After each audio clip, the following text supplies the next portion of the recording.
Sa labas ng banyo, nakuhanan ng litrato ang paghahalikan ng male lead at female lead. At na-post ito sa school forum, na ikinagalit ng pamunuan ng paaralan. Pero dahil ayaw ng female lead na madamay ang male lead, ako ang gusto niyang pagtakpan para sa kasalanan nito. Sa mga sandaling iyon, tiningnan ko ang nagmamakaawang mga mata ni Andrea, dating bakmungbang, na nakatutok sa akin. Ngumisi lang ako ng mapanlait at humarap sa aming class advisor para sumagot. Ma'am, hindi po ako ang nasa litrato. Hindi kami magkarelasyon ni Andrea. Sinisiraan niya lang po ako. Bago pa makapagsalita ang class advisor, nagmadaling sumingit si Andrea sa tabi ko. Miguel, dating hakwang. Sabihin mo na ang totoo kay ma'am. Patatawarin naman tayo niya. Hindi naman maaapektuhan ang mga grado natin. Di ba? Habang nagsasalita, komandat pa si Andrea sa akin. Umaasang maiintindihan ko ang ibig niyang sabihin. Sa paningin niya kasi, dahil nasa pamunuan ng paaralan ang tatay ko. Kahit umamin ako, hindi ako masyadong mapaparusahan. Pero iba si Marco, dating idangtan. Mahigpit ang pamilya niya, at hindi maganda ang ugali ng mga magulang niya. Kung malalaman na siya iyon, tiyak na ipapatawag ng paaralan ang mga magulang niya. Baka madisiplina pa siya. Pag-uwi ni Marco, siguradong mahihirapan siya. Hindi ko alam kung makakapasok pa ba siya ulit. Pero ano naman ang pakialam ko? Sumili ang mapanuyang ngiti sa labi ko. Andrea, ang sinasabi ko ay ang katotohanan. Kung ang sinasabi mo ba ay totoo, ikaw lang ang nakakaalam. Nang marinig iyon, namutla si Andrea. Hindi mapakilang pinipisil ang laylayan ng kanyang damit. Malamig ko siyang tiningnan habang nagkukunwari sa tabi ko. Hindi ko alam kung para kanino ang pag-arte niya.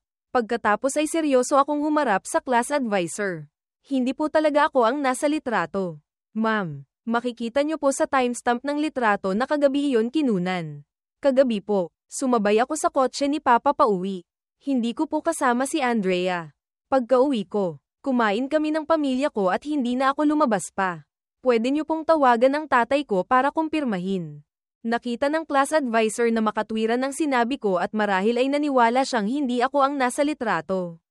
Kaya hindi na niya tinawagan pa ang tatay ko para mag-verify. Matapos makumpirma na hindi ako iyon, kumunat ang noo ng class advisor. Ibig sabihin ba nito, nagsinungaling ang dati niyang modelong estudyante? Hindi lang nagsinungaling, siniraan pa ang kaibigan niyang kasama niyang lumaki. Mahirap itong tanggapin para sa kanya. Ito ba ang gagawin ng isang modelong estudyante? Si Andrea naman sa tabi ko. Nang makita ang matibay kong pagtanggi at ang tingin kong para siyang dumi, ay nag-alinlangan sa sarili. Kailan pa naging ganito kalamag at walang puso si Miguel? Hindi ba niya pwedeng tulungan ako kahit isang beses lang dahil sa pinagsamahan namin? Hindi ba kami matalik na magkaibigan? Hindi ba niya alam ang sitwasyon ni Marco? Mahigpit na kinagat ni Andrea ang kanyang labi. Ang tingin niya sa akin ay puno ng paninisi. Nang makita ko ang itsura niya, halos matawa ako. Ang malas naman ng orihinal na may-ari ng katawan na ito na magkaroon ng ganitong klaseng childhood friend. Andrea, labis mo akong binaygo. Nilabag mo na nga ang mga alituntunin ng paaralan. Bakit mo pa kailangang man-iron ng ibang tao? Bakit ka naging ganito? Sigaw ng class advisor. Marahil ay dahil sa labis na pagkadismaya sa kanya. Nanginginig pa ang kamay niyang hamampes sa mesa. Hinarap ni Andrea ang galit ng guro. Lalo siyang namutla. Kinagat ang ngipin. Walang kamalay-malay na pinipisil ang laylayan ng damit. Ngunit ayaw pa ring magsalita. Nang makita ito, humarap ako sa guro at sinabi, Ma'am, sa tingin ko po kilala ko kung sino ang lalaki sa litrato. Ayokong maging mabuting tao nang walang dahilan. Gusto mo akong pagtakpan, di ba? Huwag mo akong sisihin sa gagawin ko. Nang marinig ito, agad na napatingin sa akin ang guro. Si Andrea naman ay hindi makapaniwalang tumingin din sa akin. Nanginginig ang labi niyang nagsabi, Miguel, hindi na niya naituloy ang sasabihin dahil sa malamig kong tingin. Miguel, sino sa tingin mo? Sabihin mo, huwag kang mag-alala, sabi ng class advisor. Lalong nagalit nang makita ang reaksyon ni Andrea. Ilang taon na siyang nagtuturo sa paaralan. At alam niya kahit papaano ang tungkol sa relasyon naming dalawa. Pero hindi niya inaasahan na ang babaeng ito, na pinupuri ng tatay ko, ay maninira ng kaibigan niyang kasama niyang lumaki. Sa tingin ko po si Marco ng klase natin. Yung sombrero po sa litrato. Mayroon din siya nun. Mayroon din po akong kapareho. Pero naitapon ko na po yung akin. Kalmado kong sabi. Hindi pinapansin ang namumutlang si Andrea sa tabi ko. Nagsasabi lang ako ng totoo. Hindi tulad niya na harap-harapang nagsisinungaling. Andrea, sabihin mo nga. Si Marco ba iyon? Mag-isip kang mabuti bago ka sumagot. Seryosong sabi ng class advisor habang nakatitig sa kanya. Hindi ba't matalino ang batang ito? Bakit napakabobo ng ginawa niya ngayon? Sa ilalim ng titig ng guro, hindi alam ni Andrea kung paano sisigot. Ngunit sa pag-iwas niya ng tingin, alam na ang sagot. Andrea, alam mo ba ang ginagawa mo?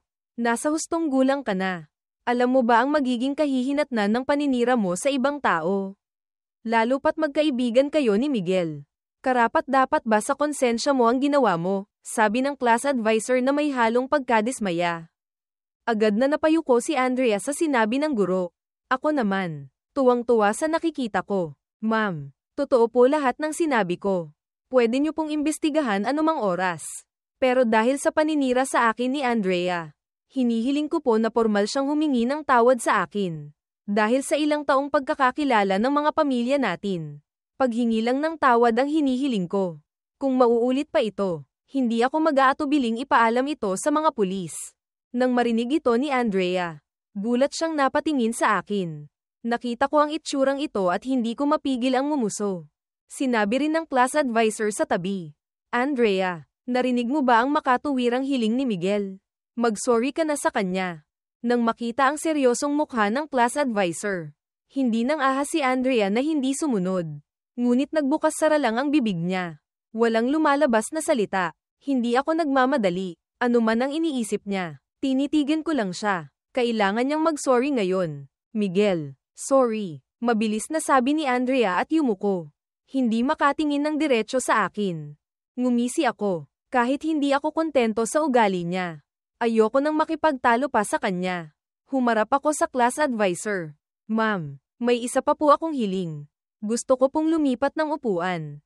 Pagkatapos po ng nangyari, sa tingin ko mas mabuting hindi ko nakatabi si Marco. Humarap sa akin ang class advisor. Mahinahon ang boses na nagsabi. Sige, aayusin ko. Kung wala ka ng kinalaman dito, bumalik ka na sa klase.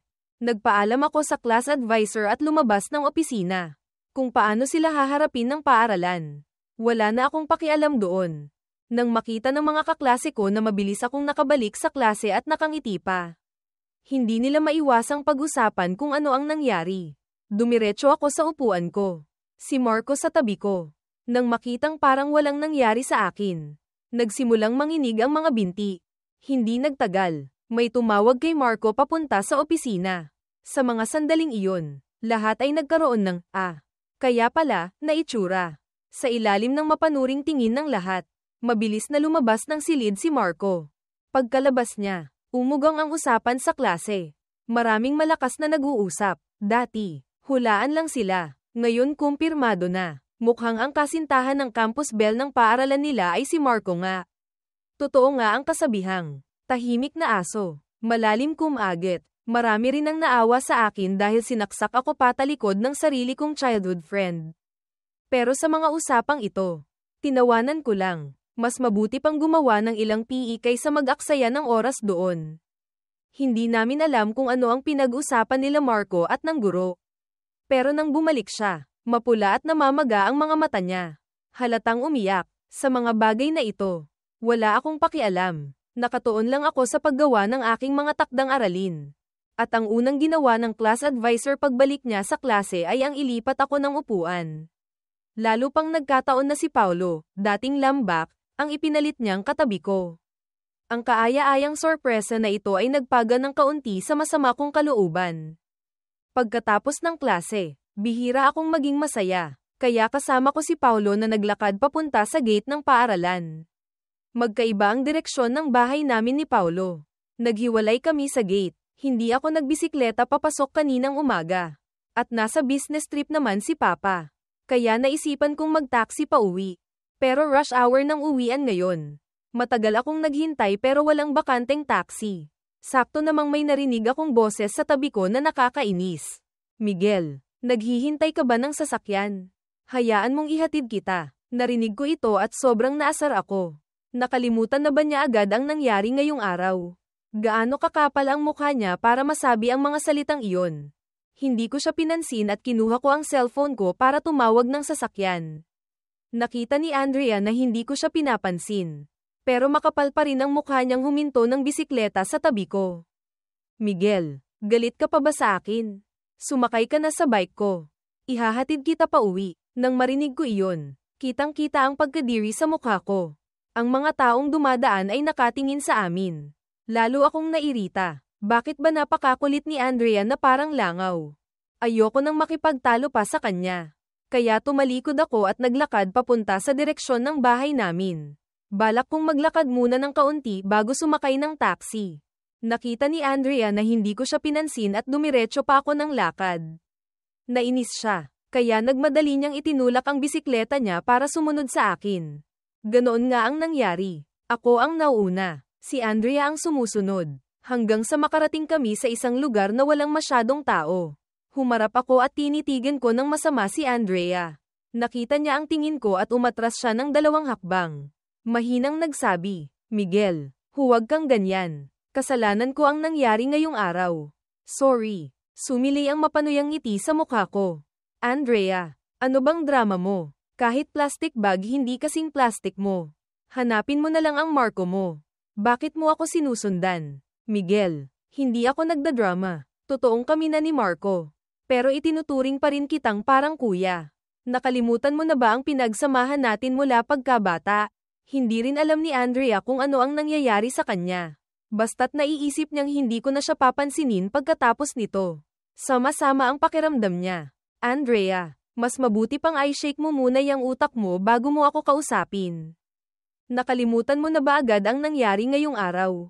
Miguel, pakiusap huwag kang ganyan. Kasalanan ko ang nangyari ngayong araw. Sorry, akala ko maiintindihan mo ang hirap ko. Sa puso ko kasi, pareho kayong importante ni Marco. Itinuturing na rin kitang parang kuya ko. Hindi ko na talaga kaya pang pakinggan. Ano bang klaseng salita yan? Gusto ba niya akong pasukahan hanggang mamatay? Pati kinain ko nung isang araw. Parang lalabas na. Andrea, kung may sakit ka, uminom ka ng gamot. Kung sino man ang kasama mo. Wala akong pakialam. Wala akong oras makipaglaro ng mabiyutang kuya, sa'yo. Simula ngayon, wala na tayong anumang relasyon. Pakiusap, sa susunod na makita mo ako. Ituring mo akong estranghero. Kung hindi pa rin pwede. Ako na lang ang lalayo kapag nakita kita. Huwag mo na akong guluhin pa. Kalmado ang boses ko. Kalmado na walang bahid ng emosyon. Naramdaman ni Andrea ang matinding kirot sa dibdib. Mukha siyang nasasaktan. Tila hindi matanggap ang nangyayari. Nang makita ko ang itsura ng female lead, ngumisi ako ng mapanlait. Hindi ba't gusto niyang magkaroon ng boyfriend at kuya ng sabay? Akala ba niya ang laki ng mukha niya? Habang iniisip ni Andrea, lalo siyang hindi makapaniwala. Sigurado siyang galit lang ako sa kanya. Nagsasabi lang ng masasakit na salita. Nakita ko siyang emosyonal na sumugod papunta sa akin. Gustong hawakan ng kamay ko. Buti na lang mabilis akong nakailag. Malamig kong sinabi, Andrea, uulitin ko. Simula ngayon, magkanya-kanya na tayo ng landas. Hindi na tayo magkaibigan. Tandaan mo yan. Huwag mo na akong hahanapin pa. Kung hindi, huwag mo akong sisisihin kung hindi ako magiging magalang. Nang marinig iyon, hindi makapaniwala ang itsura ni Andrea, pero binaliwala ko siya. Tumalikod ako, pumara ng taxi sa tabi ng kalsada at umuwi. Kung ano man ang gagawin niya, wala na sa sakop ng pag-iisip ko. Tuwang-tuwa akong umuwi, nanunood ng TV habang lihim na natutuwa. Nakita ko ni Mama sa tabi ng umingisi. Kumunat ang noo niya. Sakto nang nag-aalangan siyang magsalita. Narinig naming bumukas ng malakas ang pinto ng bahay. Ang tatay ko, na dapat bukas pa uuwi, ay biglang pumasok. Ang dating maamong mukha niya ay nawala. Napalitan ng malamig na parang yelo. Tinanggal niya ang sapatos niya at dumiretso sa sala. Kami ni Mama ay natigilan sa ora niya. Hindi makakibo, nakatulala lang sa kanya, hanggang sa umupo siya sa tabi ni Mama. Saka lang kami natauhan. Mahal, bakit ang aga mong umuwi? Kung hindi ako uuwi, hindi ko alam kung gaano pa kaagrabyado ang anak mo. Inis na sabi ni Papa. Ngunit nang makita niyang maayos naman ang itsura ko, Tila hindi apektado. Unti-unting lamambat ang ekspresyon niya. Naramdaman ko ang pag-aalala ni Papa. Kaya ngumiti ako ng malapad sa kanya. Papa, okay lang po ako. Tingnan niyo po ako. Mukha ba akong may problema? Gusto ko lang pong mag-aral ng mabuti. Kung ano man si Andrea, wala na po akong pakialam. Nang makitang hindi ako nagsisinungaling, sakalang lamambat ng kaunti ang mukha niya. Mabuti kung ganyan ang iniisip mo. Hindi natin kailangang pansinin ang mga taong hindi importante. Natatakot lang ako na maapektuhan ang mood mo. Ngayong nakikita kitang ganito, panatag na ako. Ang nakabiting puso ng mga magulang ko ay bumaba na rin. Kumpara sa sarili nilang anak, lahat ng iba ay tagalabas lang. Sa pinakamasama, hindi na lang magpapansinan ang dalawang pamilya pagkatapos nito. Umupo ako sandali at pumasok na sa kwarto para mag-aral. Kung ano pa ang pinag-usapan ng mga magulang ko. Hindi ko na alam. Kinabukasan ng umaga, mas maaga ng 10 minuto kaming umalis ni Papa kaysa karaniwan. Maganda ang mood ko ngayon. Pero mas maganda sana kung hindi ko makikita ang mukha ni Marco na nagkukunwaring kaawa-awa. Hindi nang ahas si Marco na lumapit sa akin para makipag-usap. Ang ibang mga kaklase ko ngayon ay iba na rin ang tingin sa kanya. Hindi talaga siya komportable sa klase. Walang gustong pumansin sa kanya. Tungkol dito, wala akong kahit katiting na simpatsya. Sa utak baboy ni Andrea. Hindi madaling maisip ang planong ako ang pagtakpan. Kung sasabihing walang kinalaman si Marco dito, hindi ako maniniwala. Pero medyo nagulat pa rin ako ngayong araw. Hapon, hindi pumasok si Marco. Narinig ko sa iba na ipinatawag daw ang mga magulang nila. Pareho silang pinatawag sa opisina. Hindi ako nakikialam sa chismis na ito. Pero hindi mapigilan na maraming interesado. May nagsasabing nag-away daw ang mga magulang nila sa opisina. May nagsasabi namang binugbog daw si Marco ng tatay niya. Mukhang madidisiplina na sila ng paaralan. Kahit hindi ako partikular na interesado sa mga bagay na ito, hindi ko mapigil ang mapang-isip pagkatapos marinig. Paano naman hindi ko papansinin? Pero siguradong may lihim na kasiyahan sa puso ko. Hindi ko nakita si Andrea. Pero sa huling klase ng hapon, bumalik si Marco sa klase na mapula ang mga mata. Namamaga ang mukha niya. Mukhang kaawa-awa talaga. Pero hindi siya nagtagal sa klase. Inayos niya ang mga gamit niya at lumabas na. Bago siya lumabas, sinaman pa niya ako ng tingin. Talagang ang bagay sila. May sakit din ang taong ito tulad ni Andrea. Hindi ko maiwasang isipin. Mabuti pang magsama na lang ang dalawang siraulong ito at ikulong. Huwag nang lumabas pa para manggulo ng ibang tao. Pagsapit ng Sabado, nagkasundo kami ni Paulo na pumunta sa library para magbasa. Gamabi na bago ako umuwi. Pagpasok ko pa lang sa bahay. Habang nagpapalit pa ako ng sapatos sa may pinto, sumigaw ako papasok. Papa, Mama, nandito na ako. Pagpasok ko, naamoy ko agad ang mabangong amoy. Pagkatapos kong magpalit ng sapatos, mabilis akong tumakbo papunta sa sala at nakita kong may isa pang babae na balingkinitan at mahahaba ang binti na nakaupo doon. Ang babae sa sofa ay sobrang agaw pansin. Malamig ang kanyang aura. Ang puting damit ay nagpapatingkad sa kanyang perpektong hubog. Maputi ang mukha, at may suot siyang silver na kwintas sa leeg. Huminto ang tingin niya sa akin. Bahagyang sumili ang ngiti sa kanyang labi. Hello. Ang sigla naman ng nakababatang kapatid na ito. Puno ng ngiti ang magandang mukha ni Celeste, dating Thamauso. Nang maisip ko ang ginawa ko kanina, agad akong nakaramdam ng kaunting hiya. Lumabas si Papa mula sa study room. Nakita akong nakatulala, hindi niya mapigil ang mapahawak sa noo. Itong estudyante niyang si Celeste. Napakalakas pa rin ng dating. Pati anak niya na bighani. Miguel, anong tinatanga-tanga mo dyan? Ngumiti si Papa at ipinakilala ako kay Celeste. Ito ang anak ko, si Miguel. Pagkatapos ay tumingin sa akin. Ito ang dati kong estudyante, si Celeste. Saka lang ako medyo namyo lang tumingin sa kanya. Hello po, Ate Celeste. Tiningnan ni Papa ang paborito niyang estudyante sa tapat. Sobrang saya niya. Lalo siyang natuwa na kahit gaano kabisi sa trabaho. Naglalaan pa rin ito ng oras para bisitahin siya. Napakahalaga ng ganitong pagpapahalaga. Umupo ako sa tabi at nakinig sa kanilang usapan. Nalaman kong pupunta sa ibang bansa ang babaeng nasa tapat ko para mag-aral pa. Medyo na-curious ako at nagtanong. Papa, ano po bang trabaho ni Ate Celeste? Ngumiti si Papa at sinabi, hindi ba gusto mong pumasok sa Design Academy sa Manila? Ang nasa tapat mo ay doon mismo nagtapos. Sakto, kung may gusto kang malaman, pwede kang magtanong sa kanya. Bahagyang gumalaw ang mga mata ni Celeste. Ngumiti siyang tumingin sa akin. Nakababatang kapatid, kung kailangan mo, pwede akong tumulong. Sa panunukso niya, hindi ko pinansin. Bihirang makatagpo ng isang talentadong nagtapos sa design school. Kailangan kong samantalahin ang pagkakataong ito para magtanong. Kinuha ko ang cellphone ko at lumapit sa kanya. Ate Celeste, pwede ko po bang makuha ang pangalan at numero nyo? Gusto ko rin pong pumasok sa dati niyong paaralan. Sa hinaharap, kung may hindi po ako maintindihan, pwede po ba akong magtanong sa inyo? Pati na rin po sa mga problema ko sa pag-aaral ngayon. Pwede po ba akong magtanong sa inyo? Halos hindi maitago ni Celeste ang ngiti sa kanyang mga mata. Si Papa sa tabi ay ngiting-ngiti rin. Kahit pakiramdam niya ay makulit ang anak niya. Alam niyang ang estudyante niyang ito ay top-notcher ng probinsya noon. Siguradong makakatulong ito sa pag-aaral ng anak niya. Nagmadali rin siyang nagsabi, oo nga, kung may hindi maintindihan ang anak ko, ikaw na ang bahala sa kanya pagkatapos. Celeste. Hindi naman tumanggi si Celeste.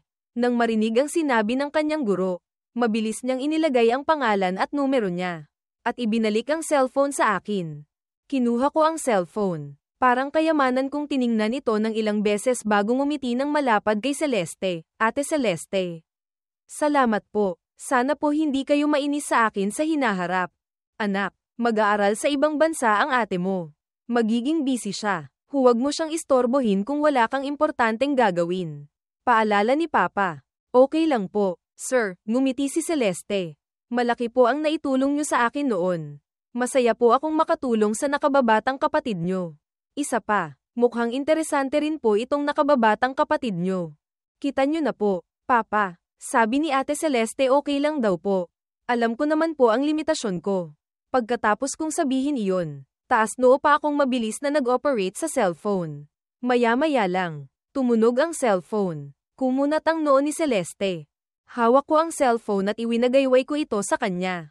Ate Celeste, isave niyo po ang numero ko. Hindi mapigil ang medyo magulat at matawa ni Celeste.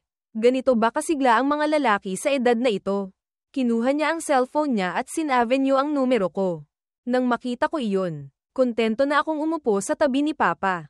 Pero ang mga mata ko ay hindi mapigil ang sumulyap kay Celeste. Talagang ang magandang tao.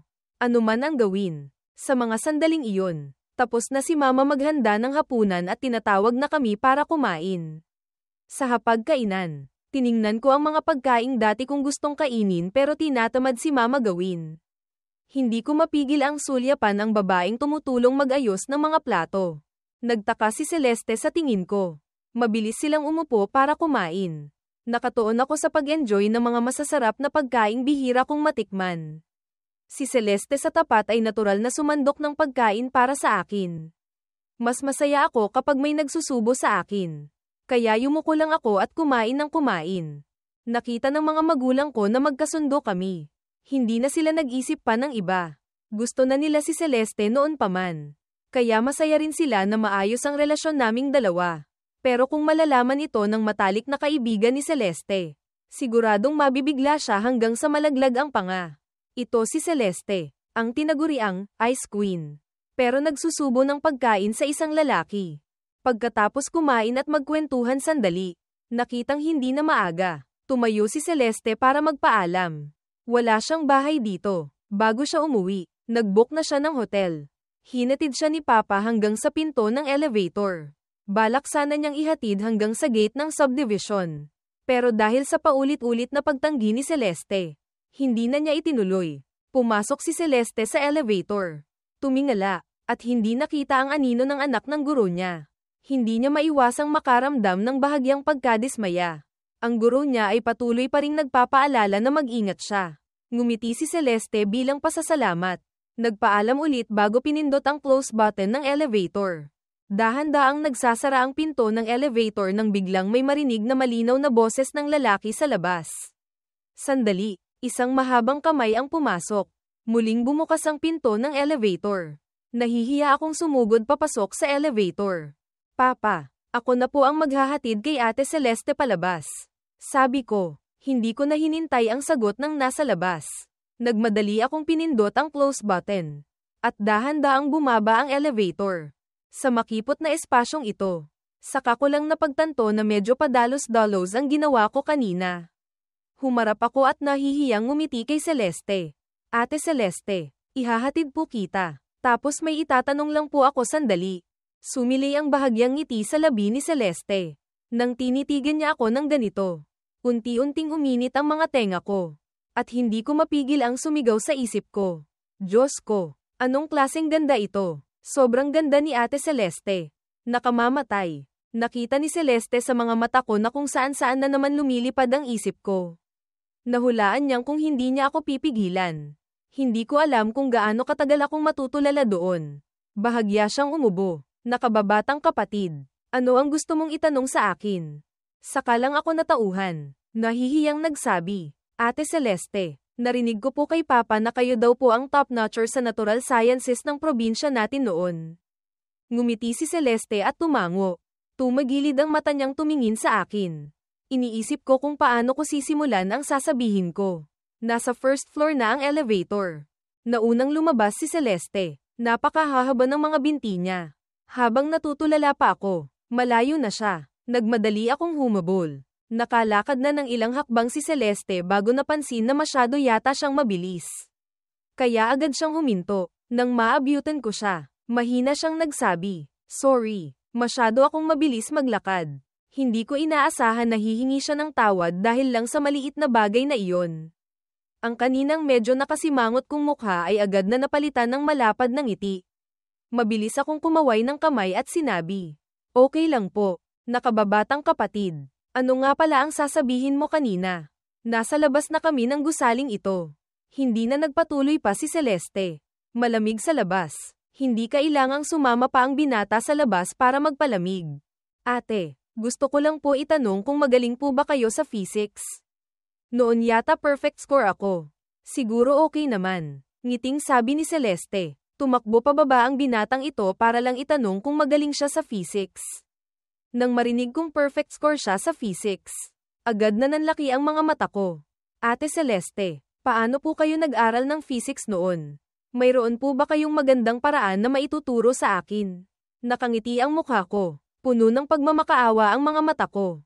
Hindi mapigil ang matawa ni Celeste.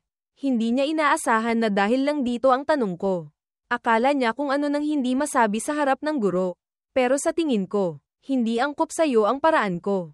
Totoo ang sinabi ni Celeste. Sa foundation ko sa physics. Baka nga hindi talaga umubra. Nang marinig ko iyon, labis akong nadismaya. Ngumiti siyang tumingin sa akin. Mamaya pag-uwi mo, ay send mo sa akin ang mga recent test papers mo. Pag-iisipan ko, gagawa ako ng paraan na angkop sa'yo. Nang marinig ko ang sinabi niya, agad akong nabuhayan ng loob. Tuwang-tuwa akong tumingin sa kanya. Salamat po, Ate Celeste. Mamaya pag-uwi ko, is-send ko po agad sa inyo. Ang bait niyo po talaga. Tuwang-tuwa ako. Dati, maraming in-enroll na tutorial class ang orihinal na may-ari ng katawan pero hindi masyadong epektibo. Kalaunan, si Andrea pa ang nag-tutor sa kanya. Pero ang paraan ng pagtuturo ni Andrea ay walang epekto sa akin. Sa huli, sinabihan pa niya ang orihinal na may-ari na sumuko na lang sa physics. Pero si Ate Celeste ay top-notcher sa college entrance exam. Isa lang ang top-notcher sa isang probinsya. Mas magaling siya ng maraming beses kaysa kay Andrea. Kung matuturuan niya ako, siguradong malaki ang maitutulong niya sa pag-unlad ko. Nang matawag na, mabait na tao. Nawala ang ngiti sa mukha ni Celeste. Tiningnan niya ang puno ng kabataang ngiti ng binata sa tapat. Kinusat niya ang kanyang sentido. Celeste, ano ba ang ginagawa mo? Bata pa siya. Matapos ang ilang ulit na paalala sa sarili, bumalik siya sa dati niyang malamig na anyo. Umuwi ka na. Malamig sa labas. Kapag handa na ako, taken kita. Sige po, akyat na po ako. Ingat po kayo sa daan. Pagdating niyo po, text niyo po ako. Ngiti kong sabi sa kanya. Sige na, umakyat ka na, bahagyang ngumiti si Celeste. Saka lang ako tumalikod at tumakbo pabalik. Habang tumatakbo ay kumakawi pa ako kay Celeste. Hanggang sa mawala ang anino niya sa elevator. Sakalang lumabas ng malaking gate si Celeste. Mabilis na lumipas ang magandang weekend. Bigla na lang Lunes na ulit. Maaga ulit akong gumising. Sumabay kay Papa papunta sa paaralan. Tuwing Lunes ay may flag ceremony at weekly assembly. Nakapila ako sa hanay ng klase namin. Nakikinig sa mga leader sa itaas na nagsasalita. Inaantok na ako. Sakto nang sisandal na sana ako kay Paulo. Bigla akong nakaramdam ng masamang tingin na nakatutok sa akin. Nagising ako at tumingin. Nasalubong ko ang hindi pa naiaalis na tingin ni Marco sa tabi. Nakita ko ang hindi may tatagong puot sa mga mata niya. Hindi ako nagpatalo at sinaman ko rin siya ng tingin. Hindi pa nga ako naniningil sa kanya. Tapos siya pa ang may ganang magalit sa akin. Talagang kapareho ni Andrea. May problema sa utak. Hindi nagtagal. Umalingaw-ngaw sa stage ang boses ng discipline master. At binanggit pa ang mga pangalan ni Marco at Andrea. Yun pala. Tatawagin sila para magbasa ng kanilang self-criticism report.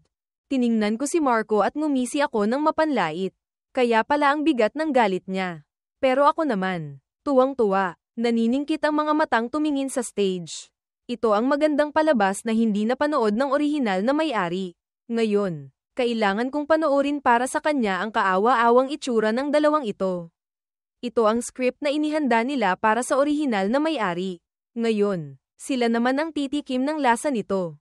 Nang basahin ng discipline master ang mga pangalan nila, nagkagulo ang buong paaralan. Sa mga sandaling iyon, nakalimutan ng lahat na may mga leader pa ng paaralan sa stage.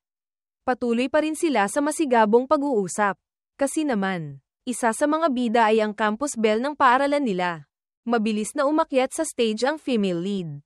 Ang male lead sa ibaba ay matagal na nag-atubili. Lahat ng kaklase niya ay napalingon sa kanya. Hanggang sa tawagin ulit ang pangalan niya sa stage. Lumapit ang guro sa kanya.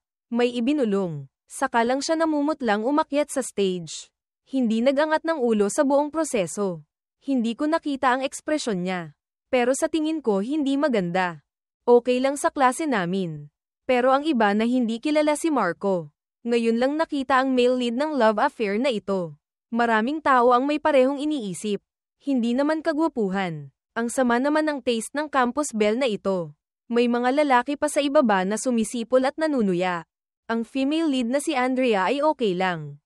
Hindi maikakailang siya ang nasa orihinal na kwento na magiging bigating tao sa mundo ng negosyo sa hinaharap. Magaling talaga ang kanyang pag-iisip. Kahit kaharap ang buong guro at estudyante ng paaralan. Hindi gaanong nagbago ang ekspresyon niya. Pero iba si Marco. Lalo siyang yumuko. Gusto na lang niyang maglaho sa kinatatayuan niya. Si Andrea, pagkatapos ng ilang araw, ay nakapag-isip-isip na rin. Nangako na siya sa pamilya niya na hindi na muna siya makikipagrelasyon hanggang sa college entrance exam. May kaunti na rin siyang pagsisisi na dahil kay Marco ay nawala ang kaibigan niyang tulad ko. Pero ngayong nakikita niya ang mahinang itsura ni Marco, nagsimula na naman siyang maawa, lalo pang nakaramdam ng kirot sa puso. Pero kung paano sila magkakagulo sa hinaharap, wala na akong interes. Sa mga sandaling ito, tinitingnan ko ang itsura ng dalawa sa stage. Tuwang-tuwa ako. Sa hinaharap, lalo akong lalayo. Ang mga taong ito ay hindi nakarapat-dapat sa atensyon ko. Pagkatapos nilang magbasa ng kanilang mga self-criticism report, ginawa pa silang masamang halimbawa ng discipline master. Saka lang sila pinababa. Hindi rin sila inanunsyo ng anumang forma ng disiplina. Dapat malaman na ang disiplina ngayon ay may lalagay sa student record. Mukhang inaalala rin ng paaralan ang kinabukasan ng mga estudyante. Hindi basta-basta nagbibigay ng disiplina. Pero ang orihinal na may-ari sa kwento ay ginawang sacrificial lamb. Napaka-injustice dahil lang sa posibleng disiplina. Nang maisip ko ito, nakaramdam ako ng awa para sa orihinal na may-ari. Dahil dati siyang childhood friend na madalas machismis sa female lead. Marami rin ang tumitingin sa akin ngayon. Pero habang tinitingnan nila ako, lalo silang nagtataka. Paanong ang campus belle na may ganito kagwapong childhood friend ay mapapatingin sa klase ng tao tulad ni Marco? Talagang ang iba-iba ang taste ng tao. Si Andrea dati ay sobrang ganda, magaling sa pag-aaral, at mabait ang ugali, sa mata ng mga lalaki. Siya ang number 1 na babaeng estudyante. Pero nang mangyari ito, maraming lalaki ang nagduda sa taste niya. At ang tungkol sa paninira niya sa kanyang childhood friend para sa boyfriend niya. Narinig na rin ng lahat. Ngayon, Kapag tinitingnan siya, iba na ang nasa mga mata nila. Simula noon, nakatuon na lang ako sa pag-aaral. Hindi ko na pinansin ang mga nangyayari sa kanila. Paminsan-minsan lang akong nakakarinig mula kay Paulo na nakikita niyang nagde-date sila sa labas. Ang mga usapan sa paaralan ay unti-unti na ring kumukupas sa paglipas ng panahon. Ang mga kaklase ko, kahit walang magandang pakiramdam kay Marco at walang pumapansin sa kanya, hindi naman umaabot sa punto na binubuli siya. Wala lang talagang gustong makipagkaibigan sa kanya. Muli kong nakasalamuha ang male lead ng mag-isa sa library. May puot sa mga mata niyang nakatitig sa akin. Nagtaka ako, galit na ba siya sa akin? Pero sa totoo lang, gusto ko siyang tanungin, galit ka na ba sa akin hanggang buto? Pero yung sombrerong bigay ko sa'yo, suot mo pa rin, bagay ba talaga? Kaya, tiningnan ko rin siya ng may pang-iinsulto. Sumili ang mapanuyang ngiti sa labi ko. Dumaan ako at naghanda ng lumabas. Hindi ko inaasahan na hindi ako titigilan ni Marco. Akala ba niya dahil walang tao dito? Lumaki na ang tapang niya. Isang kamay niya ang humawak sa braso ko. At tinulak pa niya ako. Puno ng puot ang mga mata. Hindi ko alam kung matagal na siyang hindi nagsasalita. Medyo paus ang boses niya. Miguel, tuwang-tuwa ka na ba? Masaya ka bang nakikita akong ganito? Bigla akong naitulak at muntik ng matamba. Buti na lang nakahawak ako sa isang bagay. Ang tulak na ito ay nagpaalab din ng galit sa dibdib ko. Malamig na parang yelo ang mga mata ko. Isang kamay ko ang dumaklot sa leeg ni Marco. Binaliktad ko siya at idiniin sa pader. May lamig sa tono ng boses ko. Marco, masyado na ba kitang binibigyan ng mukha?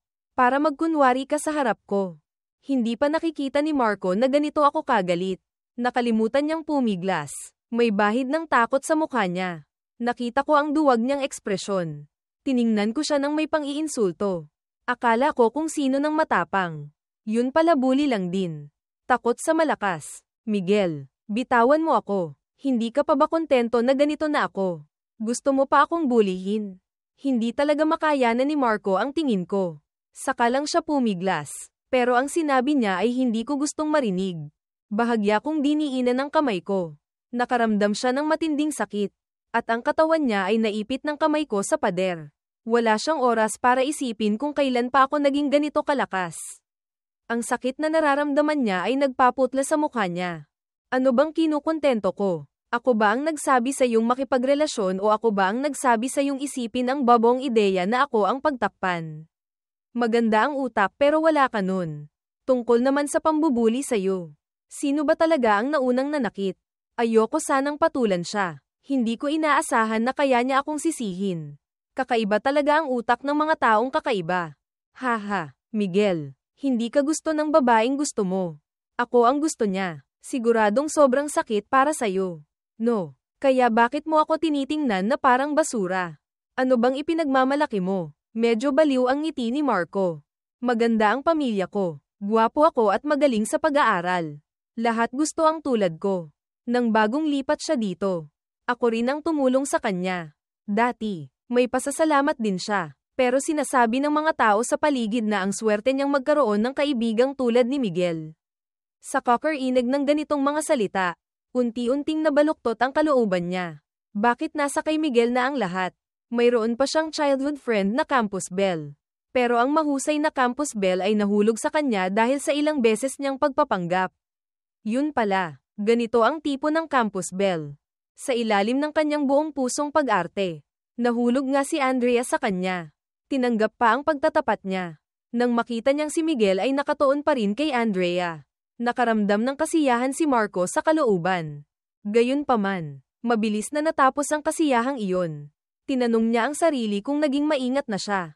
Hindi niya alam kung paano ko nalaman. Ang mga sumunod na pangyayari ay lalo pang wala sa inaasahan niya. Ang dapat sanang dumanas ng galit ng buong guro at estudyante. At sa huli ay mabubuli. Dapat ay si Miguel. Pero bakit ngayon ay naging siya? Ngayon, sobrang hirap na siya sa klase. Samantalang si Miguel ay masaya pa. Medyo naiintindihan ko ang iniisip ng male lead. Ang ganitong klaseng tao na sinusuklian ng sama ang kabutihan ay parang uod sa banyo. Nakakadiri. Nang maisip ko ito, sumili ang bagsik sa mukha ko. Gamit ang dalawang kamay kong hinawakan ang leeg ni Marco. At itinaas ko siya. Ang pakiramdam na nakalutang na hindi tumatapak ang mga paa sa lupa ang nagpatakot sa kanya. Takot na takot siyang tumingin sa akin. Pilit na tinatanggal ang mga kamay ko gamit ang dalawang kamay niya. Pero hindi niya ito may galaw kahit kaunti. Sumili ang mapanuyang ngiti sa labi ko. May halong pang-iinsulto ang tono ng boses ko. Si Andrea ba ang sinasabi mong basura? Kung gusto mo, sayo na siya. Wala akong hilig sa pagpulot ng basura. Binitawan ko siya. Tinapakan ko siya gamit ang paa ko. Ang taong nasa ilalim ng paa ko ay pumipiglas pa rin. Pero hindi ko pinansin. Yumuko ako at tiningnan ko ng may pang-iinsulto ang nakakadiring mukha niya. Walang emosyong nagsalita, gumagamit ng lahat ng uri ng maruruming paraan. Si Tandang Andrea lang ang maniniwala sa mga gimmick mo. Sa susunod, mas mabuting lumayo ka sa akin. Kung hindi, ipapatikim ko sa iyo ang mas malalang kahihinatnan kaysa ngayon. Malamig na parang yelo ang boses na lumabas sa bibig ko. Ang aura ko ay sobrang lamig din. Hindi pa nakikita ni Marco na ganito ako. Bata pa rin naman siya. Wala na ang yabang niya kanina. Nanigas ang buong katawan niya. May bahid ng takot sa mga mata. Pagkatapos kong magsalita, ngumisi ako ng mapanlait at umalis. Pagka-uwi ko mula sa night self-study, balak ko sanang mag-aral pa. Pero nang ilabas ko ang physics workbook ko, naisip ko na naman ang isang tao. Kaya kinuha ko ang cellphone ko. Nakita kong ang usapan naming dalawa ay huminto pa rin ilang araw na ang nakalipas. Nag-isip-isip ako at nag-send pa rin ng mensahe. Ate Celeste, nakauwi na po ba kayo sa Manila? Paalala lang po, huwag niyo pong kalimutan ang ipinangako niyo sa akin. Naghintay ako sandali pero walang reply kaya naligo na ako. Pagkalabas ko galing sa banyo, saka ko lang napansin na may unread message sa cellphone ko. Nakauwi na. May kailangan ka ba? Hindi ko nakalimutan. Gabi na. Matulog ka na ng maaga. Tiningnan ko ang mensaheng ayaw kong sagutin. Lihim akong napamura sa isip ko. Marunong ba siyang makipag-usap? Talagang party pooper. Si Celeste. Nakatutok ang mga mata sa cellphone sa kamay niya. Ilang beses niyang tiningnan ang screen pero hindi na ito umilo ulit. Basta na lang niyang pinindot ang moments ko. Nakita ang group picture namin ni Andrea. Sumili ang hindi mapapansing lamig sa ilalim ng kanyang mga mata. Malamig ang mukha niyang pinatay ang cellphone. Mabilis na naglakad papunta sa parking lot. Sa daan, maraming katrabaho ang bumati sa kanya.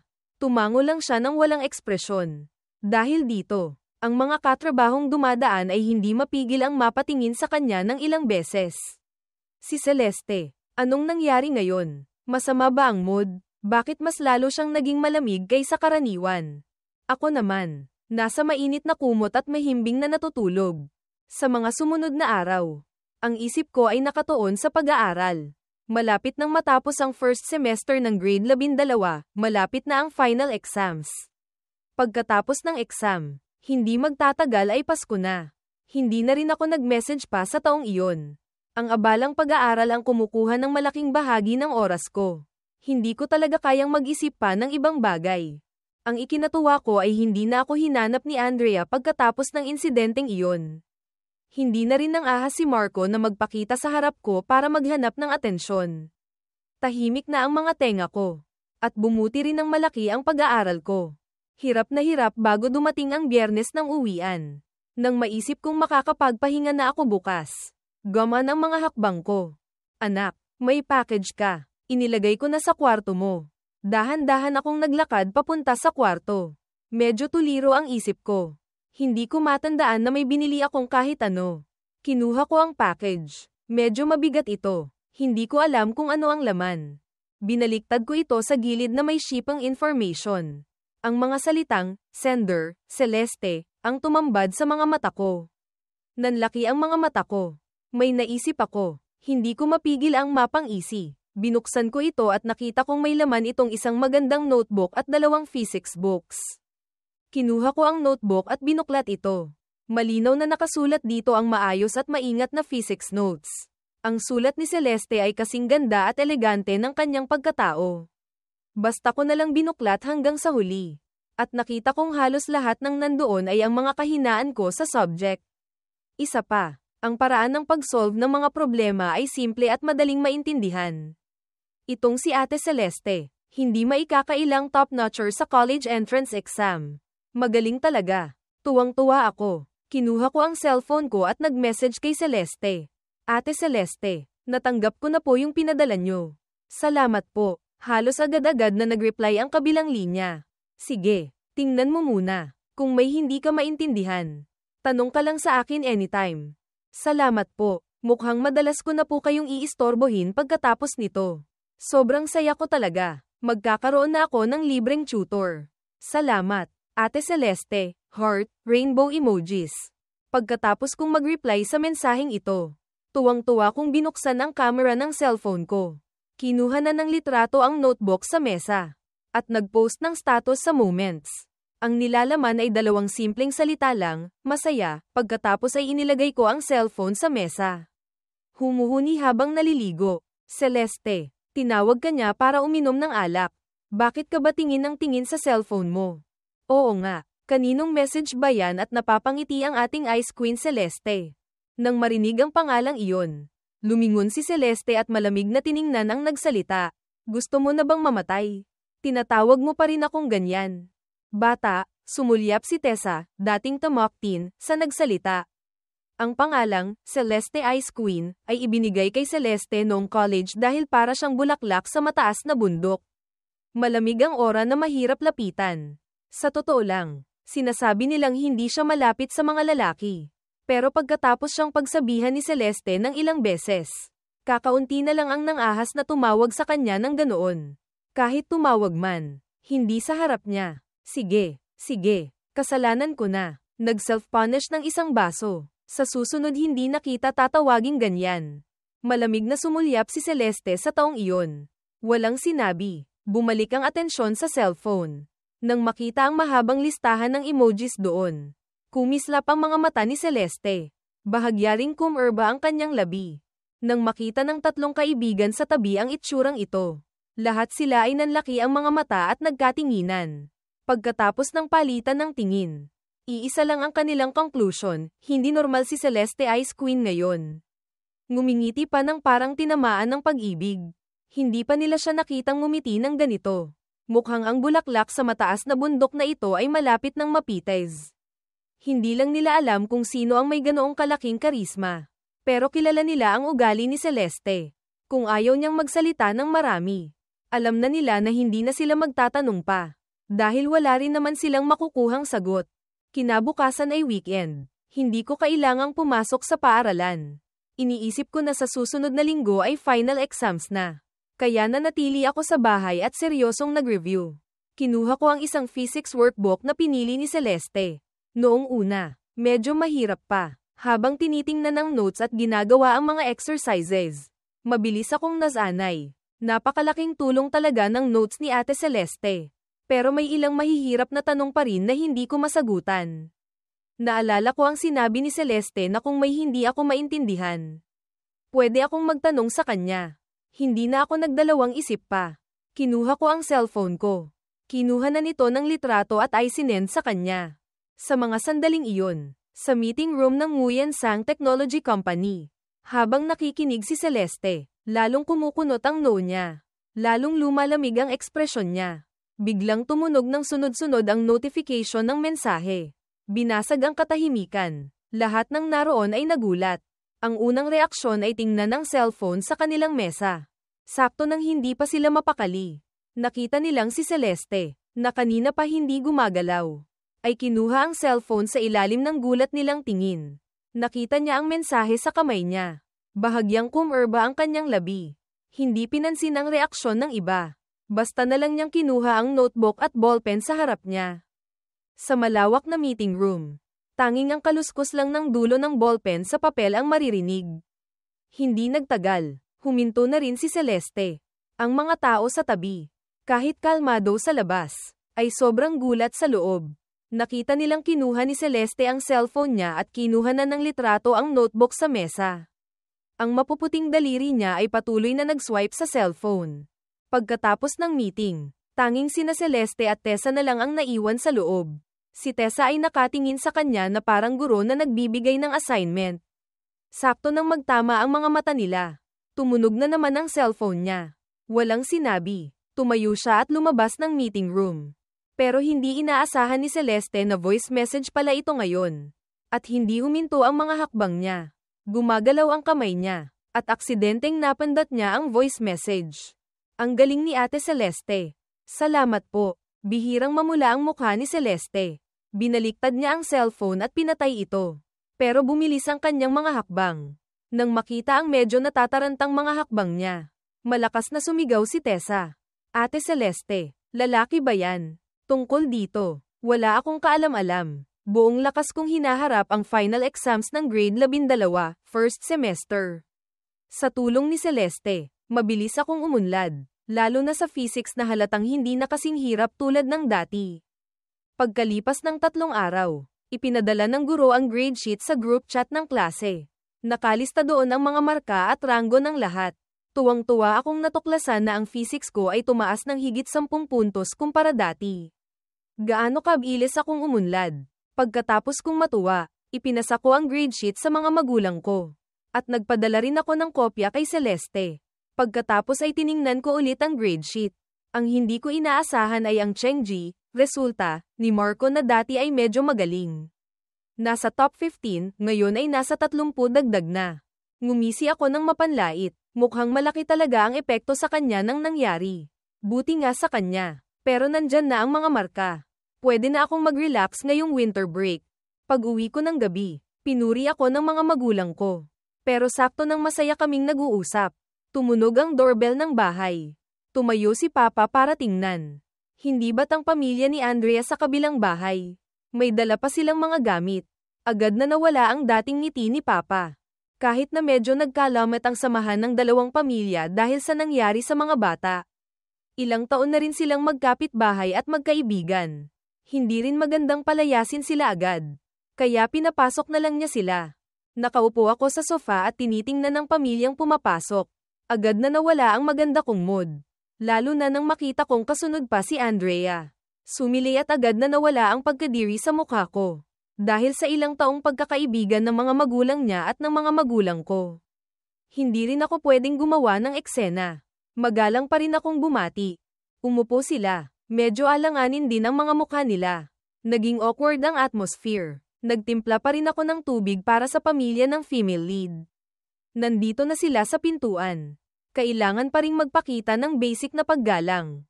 Matagal na nag-atubili ang tatay ng female lead bago nahihiyang nagsabi, Mr. Miguel's dad, alam ko pong nagkamali ang anak ko sa nangyari noon. Dati, natatakot kaming makaapekto sa pag-aaral ni Miguel kaya hindi kami pumunta. Ngayong bakasyon na, naisip ko pong dapat kong dalhin si Andrea dito para personal na humingi ng tawad kay Miguel. Dahil nandito ang mga magulang ng magkabilang panig. Hindi ako ang dapat magsalita. Pero nang marinig ko ang sinabi ng tatay ng female lead, wala pa ring gaanong ekspresyon ang mukha ko. Sa orihinal na kwento, pagkatapos mangyari ito sa orihinal na may-ari, labis ding nagsisi ang mga magulang ng female lead. Paulit-ulit din silang pumunta sa bahay para humingi ng tawad. Pero hindi na rin ito naisalba ang mga binti ng orihinal na may-ari. At sa paglipas ng panahon, isang panig ang sarili nilang anak. Isang panig naman ay anak lang ng kaibigan. Sa huli, hindi ba tinanggap na rin nila ang pagsasama ng male at female lead at masayang ipinakasal ang anak na babae? Kaya kahit alam kong tapat ang paghingi ng tawad ng mga magulang ng female lead ngayon, wala pa rin kahit anong epekto ito sa akin. Huminga ng malalim si Papa. Nag-isip-isip sandali bago nagsabi, Mr. Lai, let's keep his surname generic. Maybe Mr. Santos. Matagal na pong nangyari ang insidenteng iyon. Hindi na po kailangang ungkatin pa. Isa pa, hindi ba't nagkausap na tayo sa telepono tungkol dito noon? Kumislap ang mga mata ni Papa. Sa pagkakakilala niya sa matandang kaibigan niyang ito, mukhang hindi lang simpleng paghingi ng tawad ang pakay nila ngayon. Hindi tulad ng nanay ko na mabait. Mainitan ang ulo ng nanay ng female lead. Bago pa makapagsalita ang asawa niya, gusto na niyang sumingit sa tabi. Gayunpaman, hinawakan siya ng tatay ng female lead sa kamay. Sinaman niya ng tingin ang tatay ng female lead. Pero hindi na siya nagsalita. Nakita ko ang lahat ng ito sa tabi. Nang makitang hindi siya sinasagot ni Papa, hindi napigilan ng tatay ng female lead na magpatuloy. Mr. Miguel's dad, utang po namin sa inyo ang isang formal na paghingi ng tawad. Itong si Andrea, hindi pa gaanong marunong. Sana po ay mapagpasensyahan niyo siya at huwag niyo na pong patulan. Sumulyap si Papa sa akin. Kilala niya ang anak niyang pinalaki niya. Nang makita ang itsura ko, alam niyang hindi ako masaya. At base sa tingin ko kay Andrea, mukhang ayaw ko nang makipag-ugnayan pa sa kanya. Kung gayon, kahit gaano pa kahusay ang kaibigan, hindi ito kasing importante ng sarili niyang anak. Bumantong hininga si Papa at sinabi, "Sige na, tinatanggap na namin ang paghingi ng tawad ng pamilya niyo. Mr. Santos, kung may kailangan po kayo, sabihin niyo na lang po ng diretso. Huwag na po kayong magpaligoy-ligoy pa." Nang marinig iyon, medyo naging awkward ang mukha ng pamilya ni Andrea. Naglakas loob pa rin si Mr. Santos na magsabi, "Hindi ko na po itatago sa inyo. Sa pagpunta po namin dito ngayon, bukod sa paghingi ng tawad, may kaunti pa po kaming sadya." Pagdating dito, marahil ay nahihiya na rin si Mr. Santos. Matagal siyang huminto bago nagpatuloy. "Ganito po kasi, itong anak ko, simula nang hindi na siya pansinin ni Miguel. Sobrang lungkot niya, bumaba rin ang pag-aaral niya. Alam na rin po niyang nagsisisi na siya. Gusto ko po sanang tingnan kung pwede siyang patawarin ni Miguel. Para po silang dalawa ay bumalik sa dati. Sila naman po ang magkasamang lumaki. Sayang din po ang ilang taong pinagsamahan kung basta na lang puputulin." Di ba? Pagkatapos niyang magsalita, umaasang tumingin siya sa buong pamilya namin. Ang nanay ng female lead sa tabi ay nagmadaling hinayla si Andrea. Si Andrea, na nakayuko lang simula nang pumasok, ay sakalang nagangat ng ulo at maingat na nagsabi, "Tito, tita, sorry po. Kasalanan ko po noon. Alam ko na po talagang mali ako. Miguel, pwede mo ba akong patawarin?" Nakita ko ang mukha niya. Saka ko lang napansin na parang pamayat ng malaki si Andrea. Sobrang lungkot ng itsura niya. Wala na ang sigla niya dati. Nang marinig ito ni Papa, naging mahirap ang ekspresyon niya. Pagkatapos makita ang bahid ng pagkadiri sa mukha ko, alam niyang ayaw ko. Mukhang mabibigo niya ang pamilya ng matandang kaibigan niya ngayon. "Mr. Santos, hindi po ako ang makakapagsabi niyan. Kailangan pong tanungin ang mga bata." Pagkatapos ay sumulyap siya sa akin. "Mas mabuti pang ako na lang ang magsabi nito." Kalmado kong sinabi, "Tapos na po ang nangyari noon. Ayoko na pong ungkatin pa." Noon pa man ay nagsorry na si Andrea. Tungkol naman po sa binanggit nyo kanina. Noong ginawa ni Andrea ang bagay na iyon, hindi na po maibabalik pa ang relasyon namin. Hindi ko po kayang patawarin ng isang taong nanaksak sa akin patalikod. Hindi ako ang orihinal na may-ari. Walang akong nararamdaman para kay Andrea. Miguel, huwag kang ganyan. Alam ko na talagang mali ako. Nanginginig ang boses ni Andrea. Kamakailan lang, paulit-ulit niyang iniisip. Hindi niya maintindihan kung bakit naging ganoon siya kabobo noon. Na sinaktan ng kaibigan niyang kasama niyang lumaki. Dahil ba sa pagmamahal kay Marco? Pero sa panahong ito na malayo siya kay Marco, hindi naman siya nahihirapan. Pero ang paglayo ko ang labis na nagpapasakit sa puso niya. Andrea, porket alam mong mali ka na, kailangan ko na bang magpatawad? Sabi ko na, tapos na ang bagay na iyon.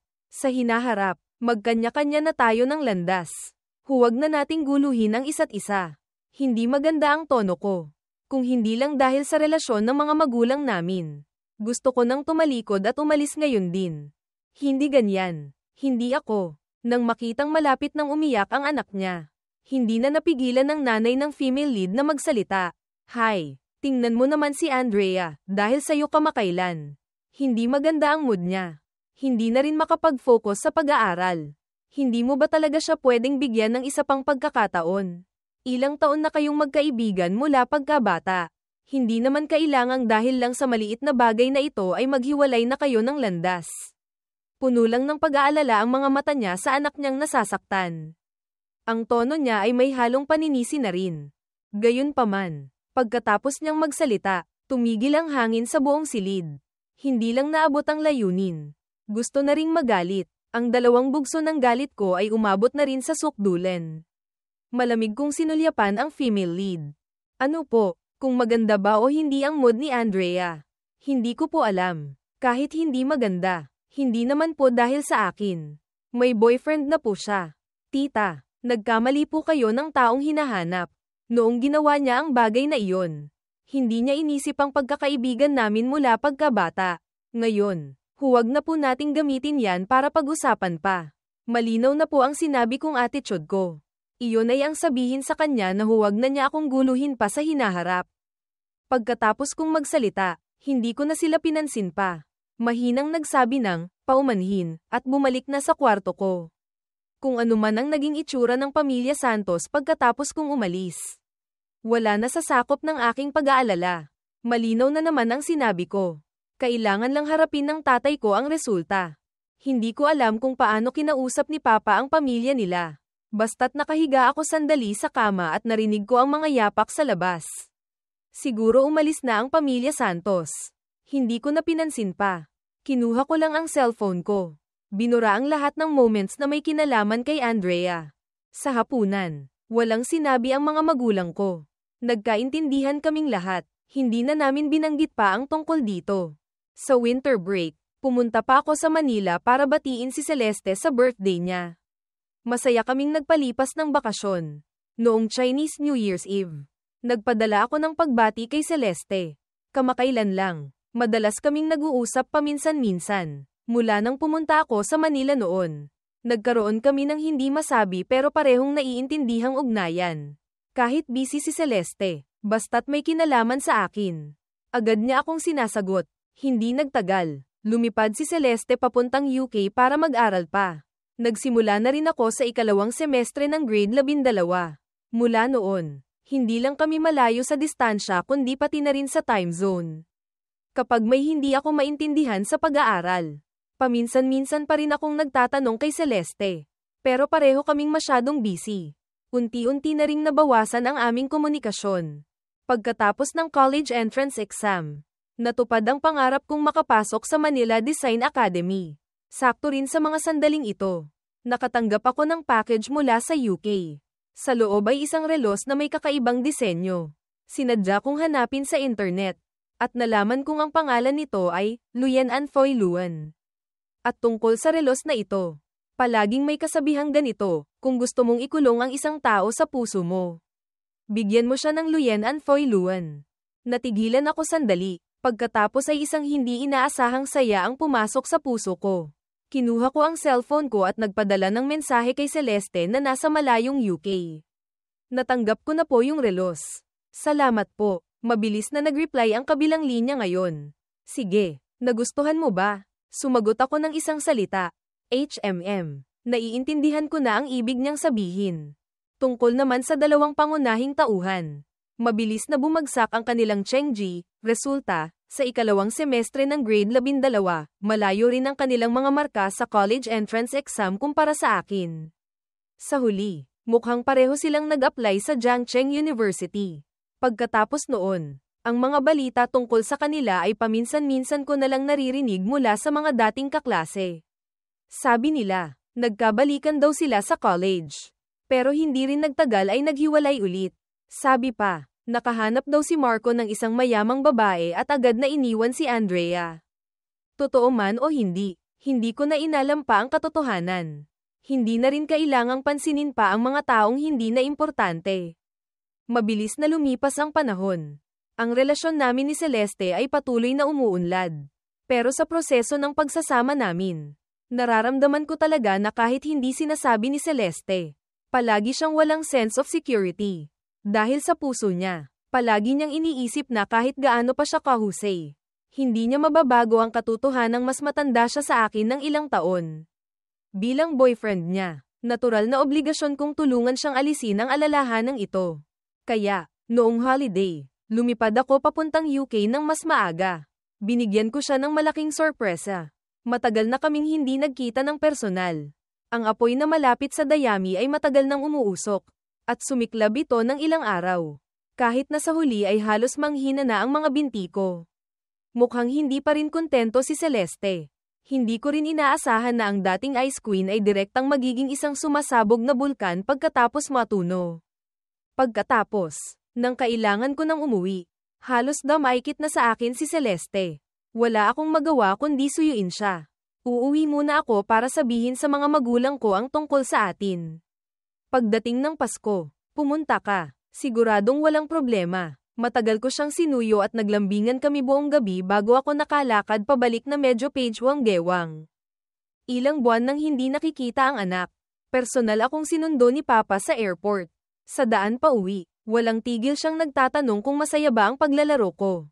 Tanong siya ng tanong na hindi ko alam kung paano sasagutin. Iniisip ko ang tinatawag na paglalakbay sa ibang bansa. Ni hindi pa nga ako nakalabas para tingnan ang mga magagandang tanawin. Kasama ko lang si Celeste sa kwarto at masaya kami ng ilang araw. Agad akong nakaramdam ng kaunting konsensya. Kaya seryoso ko na lang sinagot si Papa ng isang salita, masaya po. Ang mga araw sa sariling bahay ay palaging napaka-komportable. Pagdating namin sa bahay, tapos nang magluto si Mama at hinihintay ako. At lahat ng ulam ay paborito ko. Habang kumakain at nag-uusap ang pamilya, nag-aalala ang mga magulang ko sa buhay ko sa unibersidad. Nasa 3 taon na ako. Pagkatapos ng taon ay magsisimula na akong mag-internship. Nang mapag-usapan nila ito, hindi naiwasan ni Papa na mabanggit si Celeste. Nang marinig ko ang pangalang iyon, hindi ko maiwasang medyo matens. Hindi ako makatingin ng diretso sa mga magulang ko. Nakaupo lang ako at nakikinig sa walang tigil na pagsasalita ni Papa.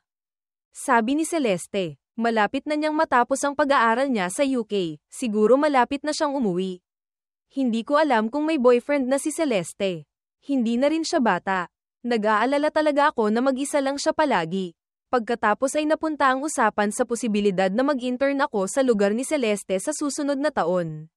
Sakto, pwede kang alagaan niya. Kapag nandyan si Celeste, panatag ang loob namin ng mama mo. At kung ano-ano pa, nasa tabi ako at nakikinig. Puno ng konsensya. Hindi ba't nakauwi na si Ate Celeste? Kasama pa nga ng anak nyo. May boyfriend na rin. Nakaupo sa tabi nyo ngayon. Tungkol naman sa pag-aalaga niya sa akin. Ngayon, ang anak nyo na ang nag-aalaga sa kanya hanggang sa kama. Pero pwede ko bang sabihin ito? Syempre hindi. Umiwas ako ng tingin. Nagtatanong na sinubukan kong magsalita. Papa, sobrang interesado po ba kayo kung may boyfriend na si Ate Celeste? Syempre interesado. Itinuturing ko ng parang sarili kong anak si Ate Celeste mo. Sinong magulang ba ang hindi nag-aalala sa love life ng anak nila? Pero Papa, gusto po niyang maging manugang nyo. Pero ang manugang ay katumbas na rin ng kalahating anak na babae. Yutol kong sabi, hindi po ba kayo nag-aalala sa anak niyong lalaki? Nang marinig ito ng mga magulang ko, huminto sandali ang mga kamay nilang sumusubo ng pagkain. Nag-angat sila ng tingin sa anak nilang nahihiya. Nagkatinginan sila. May nangyari na. Anak, nagka-girlfriend ka na ba? Ibinaba ni Mama ang chopsticks niya. Ngumiti ng mahinahon. Kumabog ang puso ko. Reflex kung gustong sabihing wala. Pero naisip ko ang ipinangako ko kay Celeste. Mama, paano niyo po nalaman? Nang makita ang itsura kong ito, lalong lumalim ang ngiti sa mga mata ni Mama. Hay, ang bilis talaga ng panahon. Ang dating makulit na bata ay malaki na. May girlfriend na ngayon. Halos maging kulubot na ang ngiti sa mukha ni Papa. Nang marinig ko pang sabihin na kaeskwela ko ang girlfriend ko, lalong nasiyahan ang mga magulang ko. Tiningnan ko ang mga ngiti nila. Sobrang kaba ko. Ngayong masaya silang ngumingiti. Malalaman kaya nila ang totoo at magagalit sila sa akin. Nahihiya akong nagkamot ng ulo at sinabi, Papa, Mama, balak ko pong iuwi ang girlfriend ko sa Pasko. Tatanggapin niyo po ba siya? Tatanggapin. Malugod naming siyang tatanggapin. Masayang ngumiti si Papa. Malakas ang boses. Halatang sobrang saya niya. Ako naman, lalong nakonsensya. Nagmadaling yumuko para kumain. Hindi na nagsalita pa. Hirap na hirap bago makauwi ng isang beses. Pagkatapos kumain, agad kong kinontak si Paulo. Tuwing winter at summer break lang kami nagkikita. Sa isang coffee shop ang tagpuan namin. Pagkakita pa lang, binati ako ni Paulo. Pareho kaming sobrang excited. Matagal na kaming hindi nagkita. Parang ang dami naming gustong pag-usapan. Pagkatapos naming pag-usapan ang tungkol sa paaralan, napunta kami sa buhay. Paulit-ulit na nag-usap. Biglang nagtanong si Paulo sa akin. Pupunta ka ba sa high school reunion? Nagtataka ang mukha ko. Anong reunion? Nagulat si Paulo. Gaano ka nakatagal hindi tumitingin sa cellphone mo? Yung high school reunion natin. Hindi mo ba tinitingnan ang group chat natin? Nakita kong maraming nag-sign up na. Balak daw 2 araw bago magpasko. Yung high school group chat. Nakamute sa akin. Medyo busy ako kamakailan kaya hindi ko nabuksan. Diyos ko, ilang araw na ang nakalipas. Ilang beses nang nagtag ng at all ang class president natin. Hindi mo rin nakita, nagtatakang tanong ni Paulo. Agad akong nakaramdam ng hiya. Ilang araw na ang nakalipas. Halos hindi kami magkahiwalay ni Celeste. Natural na hindi ko nakita ang mga mensaheng iyon. Itinaas ko ang tasa ng kape ko. Humigop ng kaunti, para itago ang kaunting hiya ko. Pupunta ka ba? Tanong ulit ni Paulo. Nag-isip-isip ako. Matagal na rin akong hindi nakikita ang mga kaklase ko. Ang dating pagkakaibigan ay mahalaga pa rin. Nagdagdag si Paulo. Pero pupunta rin si Marco. Narinig ko pa na may bago siyang girlfriend. Mukhang mayaman pa raw. Sobrang yabang niya ngayon. Hindi pa tapos magsalita si Paulo. Lihim niyang iniisip na maraming tao ang sumisip-sip sa kanya. Kasi sabi ng iba, ang girlfriend ni Marco ay ang general manager ng Jiangcheng branch ng Nguyen Sang Technology Company. Ang Nguyen Sang Technology ngayon ay maraming nag-aagawang makapasok. Kung alam ko lang ang iniisip ni Paulo, siguradong tatawa ako ng malakas sa kinauupuan ko. Walang ibang dahilan, kundi dahil ang Nguyen Sang Technology ay itinatag ni Celeste noong second year college kasama ang matalik niyang kaibigan. Kahit na ang design ang major niya, siya pa rin ang major shareholder ng Nguyen Sang Technology. Pero ano naman ang kinalaman nun sa akin? Mahina kong sinabi. Matagal na akong hindi nakakarinig ng pangalang yan. Ngayong narinig ko ulit, wala na akong nararamdaman. Ayan, hindi maikakailang si Miguel natin. Sige, sama tayo. Sasabihin ko sa kanila. Isa pa, ikaw ang magiging sikat na designer natin sa hinaharap. Ako naman ang magiging sikat na engineer. Ano bang kinatatakutan natin? Nang mabanggit si Marco, naisip ni Paulo ang isa pang tao. Mukhang may gusto siyang sabihin pero nag-aalangan siyang tumingin sa akin. Nakita ko ang naguguluhan niyang itsura at natawa ako. Sinabi ko sa kanya na sabihin niya kung ano man ang gusto niyang sabihin. Hindi kailangang mag-alala. Sakalang mahinang nagsalita si Paulo. Miguel, pag-uwi mo, nakita mo ba si Andrea? Narinig ko na noong college. Iniwan daw siya ni Marco. Pagkatapos nun, sobrang lungkot niya. Minsan hindi na pumapasok. Problema pang araw kung makakagraduate siya. Medyo natigilan ako sa sinabi niya. Ngayong hindi ako ang dahilan. Naging ganito si Andrea. Pero ano naman ang kinalaman nun sa akin? Hindi ko pa siya nakikita at ayoko siyang makita. Matagal na siyang walang kinalaman sa akin. Nakita ni Paulo na kalmado at natural lang ako kaya napanatag siya. Natatakot lang siyang baka biglang lamambat ang puso ng mabuti niyang kapatid. Dahil narinig niyang si Andrea ay walang tigil na nagtatanong tungkol sa akin. Kung bakit, hindi mahirap hulaan. Iniba na nila ang usapan at nagkwentuhan pa sila ng matagal.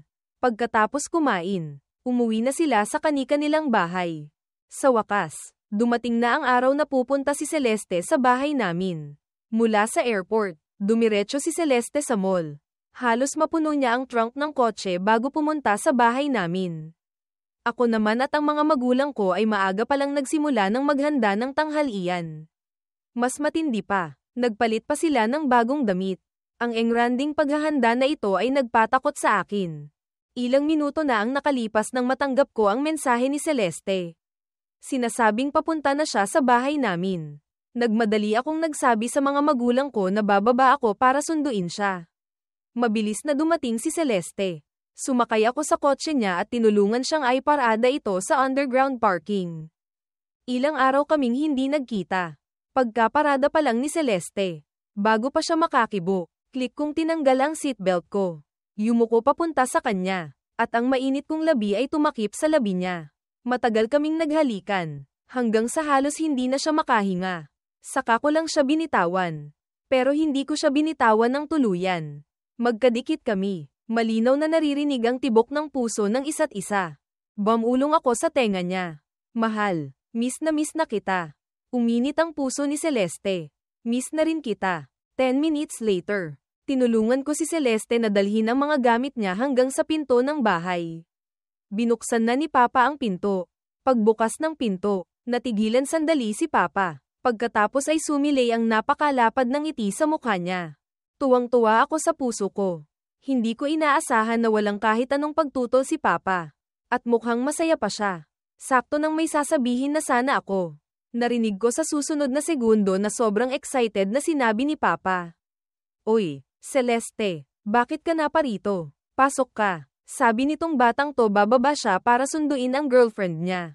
Tapos ikaw pala ang sinundo niya. Ang galing ng timing. Darating din ngayon ang girlfriend ni Miguel. Mamaya, tulungan mo akong tingnan siya. Kaming dalawa sa labas ng pinto.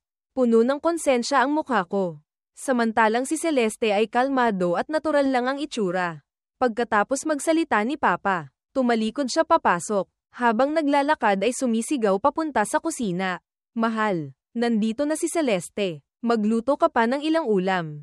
Narinig ni Mama ang sinabi ng asawa niya. Dumating na si Celeste. Nagmadali rin siyang lumabas mula sa kusina. Nakangiting binati siya. Celeste, hindi ba't sinabi ko na sa'yo noon? Ituring mo itong bahay mo. Pag-uwi mo sa sarili mong bahay. Bakit ang dami mo pang dala? Tiningnan ni Papa ang daladala kong mga gamit sa likod. Hindi niya mapigil ang tumaas ang boses. Ako at si Celeste, medyo nahihiya ang mga mukha namin. Si Celeste ay medyo okay pa. Dahil natural na malamig ang mukha niya. Pero may kaunting hindi naturalesa pa rin. Ako naman, ang peking ngiti sa mukha ko ay malapit nang hindi ko mapigilan. Nagmadali kong hinayla si Celeste at inilagay ang mga gamit sa sahig. Papa, nang marinig kong tinawag ako ng anak ko. Huminto si Papa sa paglalakad papunta para ipagtimpla ng tsaa si Celeste. Lumingon siya sa akin. Nahihiya akong nagkamot ng ulo. Huminga ng malalim bago nagsalita. Posible po kayang, ang girlfriend ko, ay siya. Pagkatapos kong magsalita, itinuro ko si Celeste sa tabi ko. Nang marinig iyon, muntik nang matamba si Papa. Buti na lang nasalo siya ni Mama sa tabi. Hindi talaga makapaniwala si Papa sa narinig niya. Ano daw ang narinig niya? Itinuro niya ako. Nanginginig pa ang boses. Ikaw, ano ang sinabi mo? Sir, ang girlfriend po ni Miguel ay ako. 1 taon na po kami. Sorry po kung itinago namin ito sa inyo noon. Kung magagalit po kayo, sa akin na lang po kayo magalit. Ako po ang unang nanligaw sa kanya. Mahigpit na hinawakan ni Celeste ang kamay ko. Tapat ang tono ng boses niya. Puno ng paghingi ng tawad. Tiningnan ni Papa ang 2 tao sa harap niya. Lalo na ang magkahawak nilang mga kamay. Naramdaman niyang parang umiikot ang mundo niya. Halos hindi siya makahinga. Ikaw. Kalahating araw siyang hindi makapagsalita. Sige na, umupo muna kayo doon at mag-usap. Ikaw naman, huwag kang masyadong ma-excite. Pakinggan natin kung ano ang sasabihin nila. Tinulungan ni Mama ang asawa niyang haplasan ang likod nito para huminga. Payo niya, nang una niyang marinig ang balita. Nagulat din siya. Pero hindi kasing excited ng asawa niya. Inisip niyang mabuti. Mukhang hindi naman masama, kahit na medyo hindi karapat-dapat ang anak niya kay Celeste. Pumayag naman ang babae. Swerte na rin ng anak niya. Kahit mas matanda si Celeste ng ilang taon. Ang pinakaimportante ay gusto siya ng anak niya. Hirap na hirap bago huminahon si Papa. Saka lang niya ako sinaman ng tingin. Malakas na umubo. At tumalikod papunta sa sala. Pakiramdam ko ay naninindig ang balahibo ko. Hinawakan ni Celeste ang kamay ko. Ngumiti para pakalmayin ako. Umupo silang 4 sa sofa sa sala. Walang unang nagsalita. Naging tahimik ang atmosphere. Sa huli, si Papa pa rin ang hindi nakatiis. Sabihin mo nga, batang pasaway, paano mo nakuha ang ate mo? Medyo natuliro ako. Ito ba ang tatay ko? Kahit na sobrang galing ni Celeste. Hindi naman ako pahuhuli. Hindi pinansin ni Papa ang itsura kong ito. Nagpatuloy siya. At ikaw, Celeste, ano bang nagustuhan mo sa anak kong ito? Maliban sa mukha niyang kamukha ko na medyo gwapo. Wala naman siyang maipagmamalaki. Ikaw, napakalaki ng potensyal mo. Bakit mo naman nagustuhan ang anak kong ito? Nasa tabi ako at napapairap na lang. Salamat po, Papa. Nang marinig ni Celeste ang sinabi ng guro niya. Bihira siyang mamula. Si Mama naman ang namagitan ngayon. Ikaw, marunong ka bang makipag-usap? Kung hindi, tumahimik ka na lang. Ang anak natin, sobrang galing niya. Okay, isa pa. Hindi ba't gustong-gusto mo si Celeste? Sinasabi mo pang gusto mo siyang ampunin. Ngayon, natupad na ang pangarap mo. Ano pa bang hindi mo gusto? Pinalo ni Mama ang hita ni Papa. Hindi niya talaga alam kung ano ang ikinagagalit ng matandang ito. Ang galing ni Mama. Lihim akong nag-thumbs up sa kanya. Si Papa naman, sa totoo lang, hindi lang agad nakapag-adjust, at naramdaman niyang pinagtulungan siyang lokohin kaya medyo napahiya. Ngayon, kalmado na siya, matagal nang nawala ang buhol sa puso niya. Nang marinig pa ang sinabi ng asawa niya. Basically, tanggap na niya, kasi naman, sa huli, ang anak niya pa rin ang nakalamang. Nang maisip niya iyon, matigas pa rin ang bibig niyang nagsabi. Nagkakampihan kayo, lahat kayo iisa lang ang panig. Ako lang ang masama, di ba? Ako ang sumisira sa pag-iibigan niyo. Hinawakan din ni Mama ang kamay ng asawa niya. Mas malambing na ang tono niya. Sige na, ang mga bagay tungkol sa mga bata. Hayaan na nating sila ang magdesisyon. Isa pa, si Celeste, hindi mo ba alam kung anong klaseng tao siya? Mayroon ka pa bang ibang batang mas mahusay kaysa sa kanya sa paligid mo? Sir, ako po ang unang nagkagusto sa kanya at ako rin po ang nanligaw sa kanya. Ilang taon na po akong walang nagugustuhan. Si Miguel po ang una at siya lang po ang nag-iisa. Bihirang magsalita ng ganito karami si Celeste. At bawat salita ay puno ng katapatan. Papa, Mama, gusto ko rin po si Ate Celeste. Talaga po, sabi ko rin na may matatag na tono. Nanahimik sandali si Papa. Kung gusto niyong dalawa, sige na. Ayoko nang makialam pa. Nang makita ito ni Celeste, naisip niya, tinanggap na ba niya ako? Kaya ibinigay niya ang inihanda niyang bagay kay Papa. Sir, ito po ang sincerity ko. Tingnan niyo po. Nagtatakang kinuha ito ni Papa at tiningnan. Hindi makapaniwalang tumingin siya kay Celeste. Celeste, ito ba ang... Sir, nailipat ko na po sa pangalan ni Miguel ang shares ko sa Nguyen Sang Technology Company pati na rin po ang bahay na tinitirhan ko. Mas matanda po kasi ako kay Miguel ng ilang taon. Ito po ang sincerity ko. Sana po ay pumayag kayo sa amin. Seryosong-seryoso ang sinabi ni Celeste. Dala ang pinakatapat niyang attitude. Saka lang nalaman ni Mama kung ano talaga ang tinatawag na sincerity ni Celeste. Nagulat din siya. Ito na siguro ang malaking bahagi ng kayamanan ng bata. Lalo na ang shares ng Nguyen Sang Technology. Basta na lang niya ibinigay sa anak nila nang walang pag-aalinlangan. Gaano ba niya kamahal ang anak nilang ito? Hinawakan ko ang kamay ni Celeste. Ate, bakit mo binibigay sa akin to? Hindi ko kailangan. Gusto kong ibigay sa'yo. Sa hinaharap, ikaw ang hahawak ng pera sa bahay. Bigyan mo lang ako ng allowance. Okay na. Paano ko hindi napansin dati na ganito pala kaklinggi si Celeste?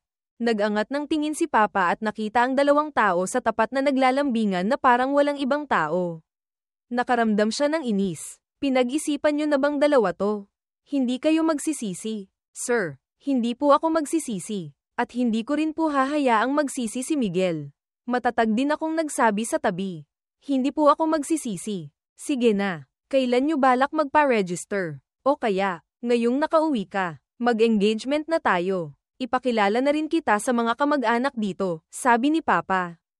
Pakiramdam niya, mas mabuti pang magpa-register na. Ibinigay na ni Celeste ang lahat ng pinaghirapan niya sa loob ng maraming taon sa anak niya. Kailangan din siyang bigyan ng kasiguruhan. O kaya bukas na. Sakto. Dala ko ang household registration book dito, dagdag ni Papa. Papa, hindi po kailangang magmadali. Bata pa po ako. Sabay naming sabi ni Celeste. Ang tatlong natitira ay sabay-sabay na tumingin sa akin. Lahat sila ay tumitingin sa akin na parang tumitingin sa isang taksil. Pakiramdam ko talaga ay bata pa ako. Natakot ako sa tingin nila. Lalo na si Celeste. Ang malinaw niyang mga mata ay puno ng lungkot. Hindi na nagsalita pa ang tatlo. Isang malungkot, dalawang hindi sumasang-ayon na nakatitig sa akin. Tinitigan nila ako hanggang sa manginig ako. Sa huli, sumuko pa rin ako. Lumunok ako ng laway at sinabi, "Haha, magandang araw bukas.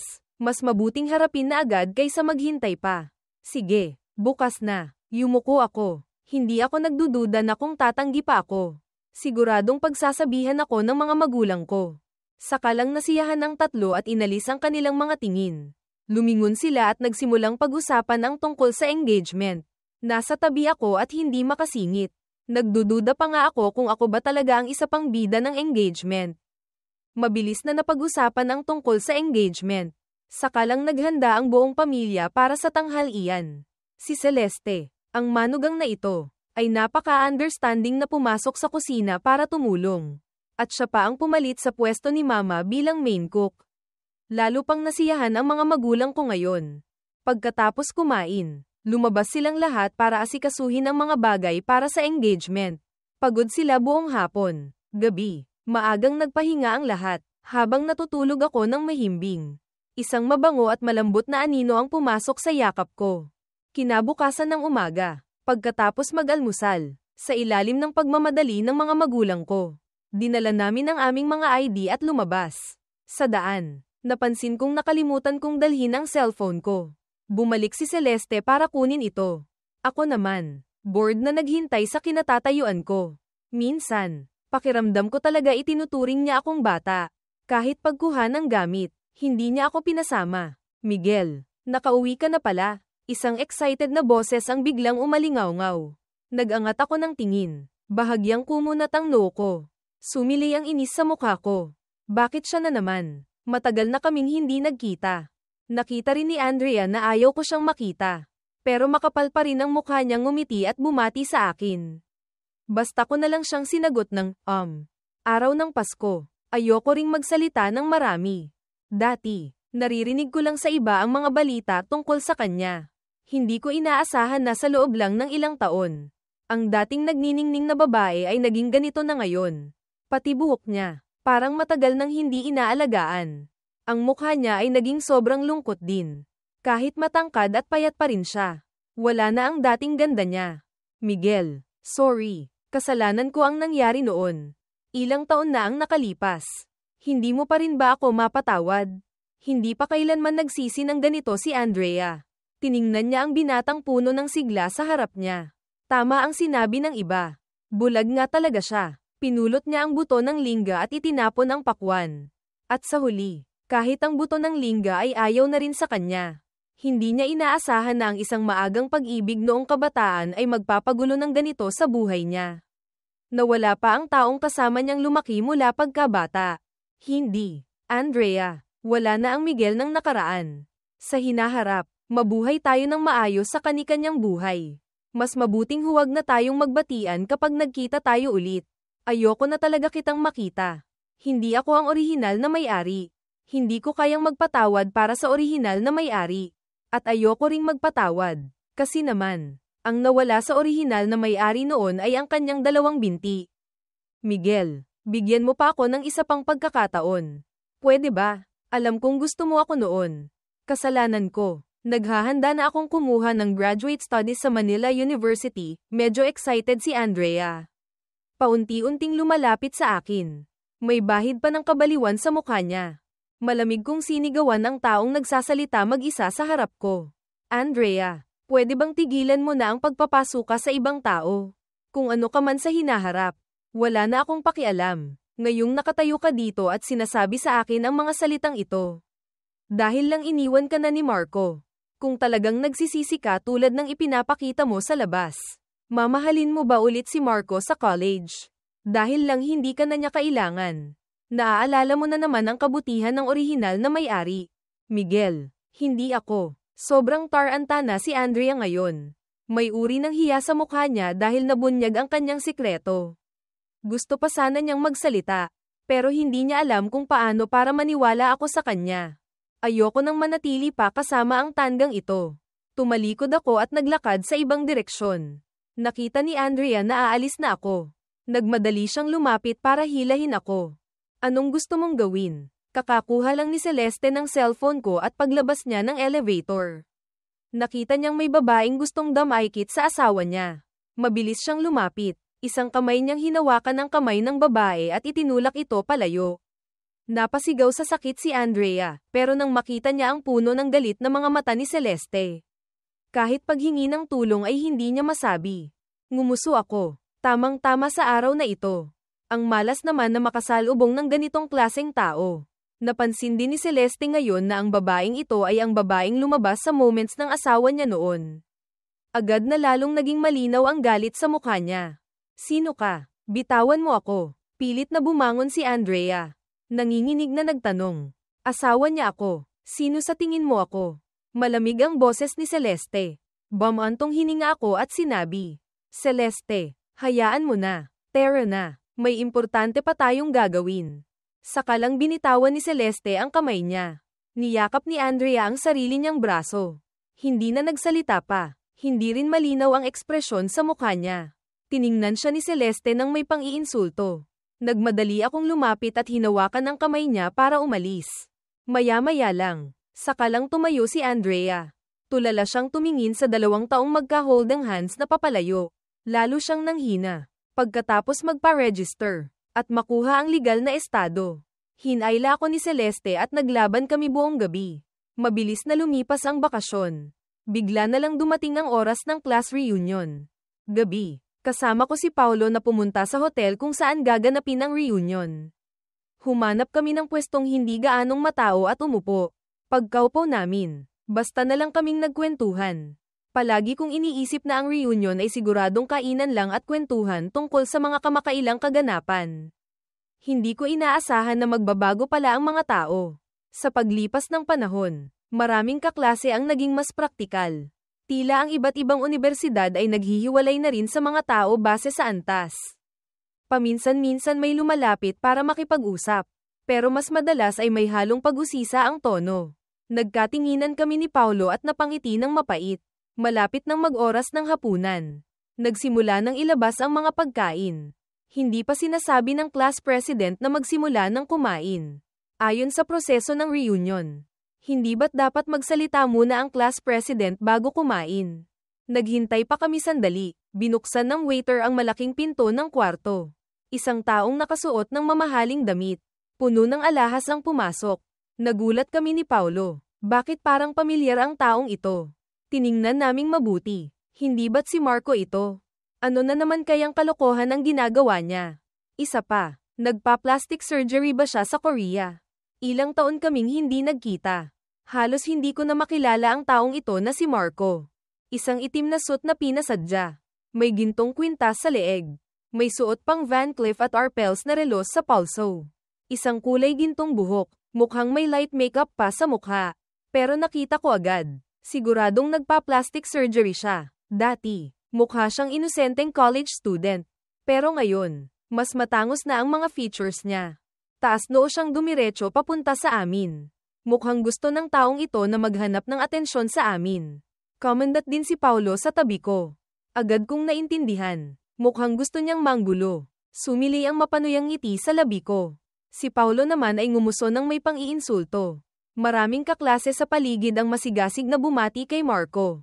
Para siyang napaka-importanteng tao. Siyempre, marami ring kaklase ang hindi kumibo.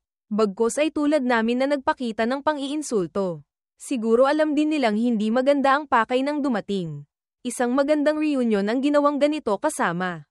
Sa mga sandaling ito, nagsalita na rin ang class president ng ilang bagay na nagpapaalala sa nakaraan. Sa huli, sa conclusion, binanggit niya na ang lugar ng reunion ngayon ay si Marco ang nag-book.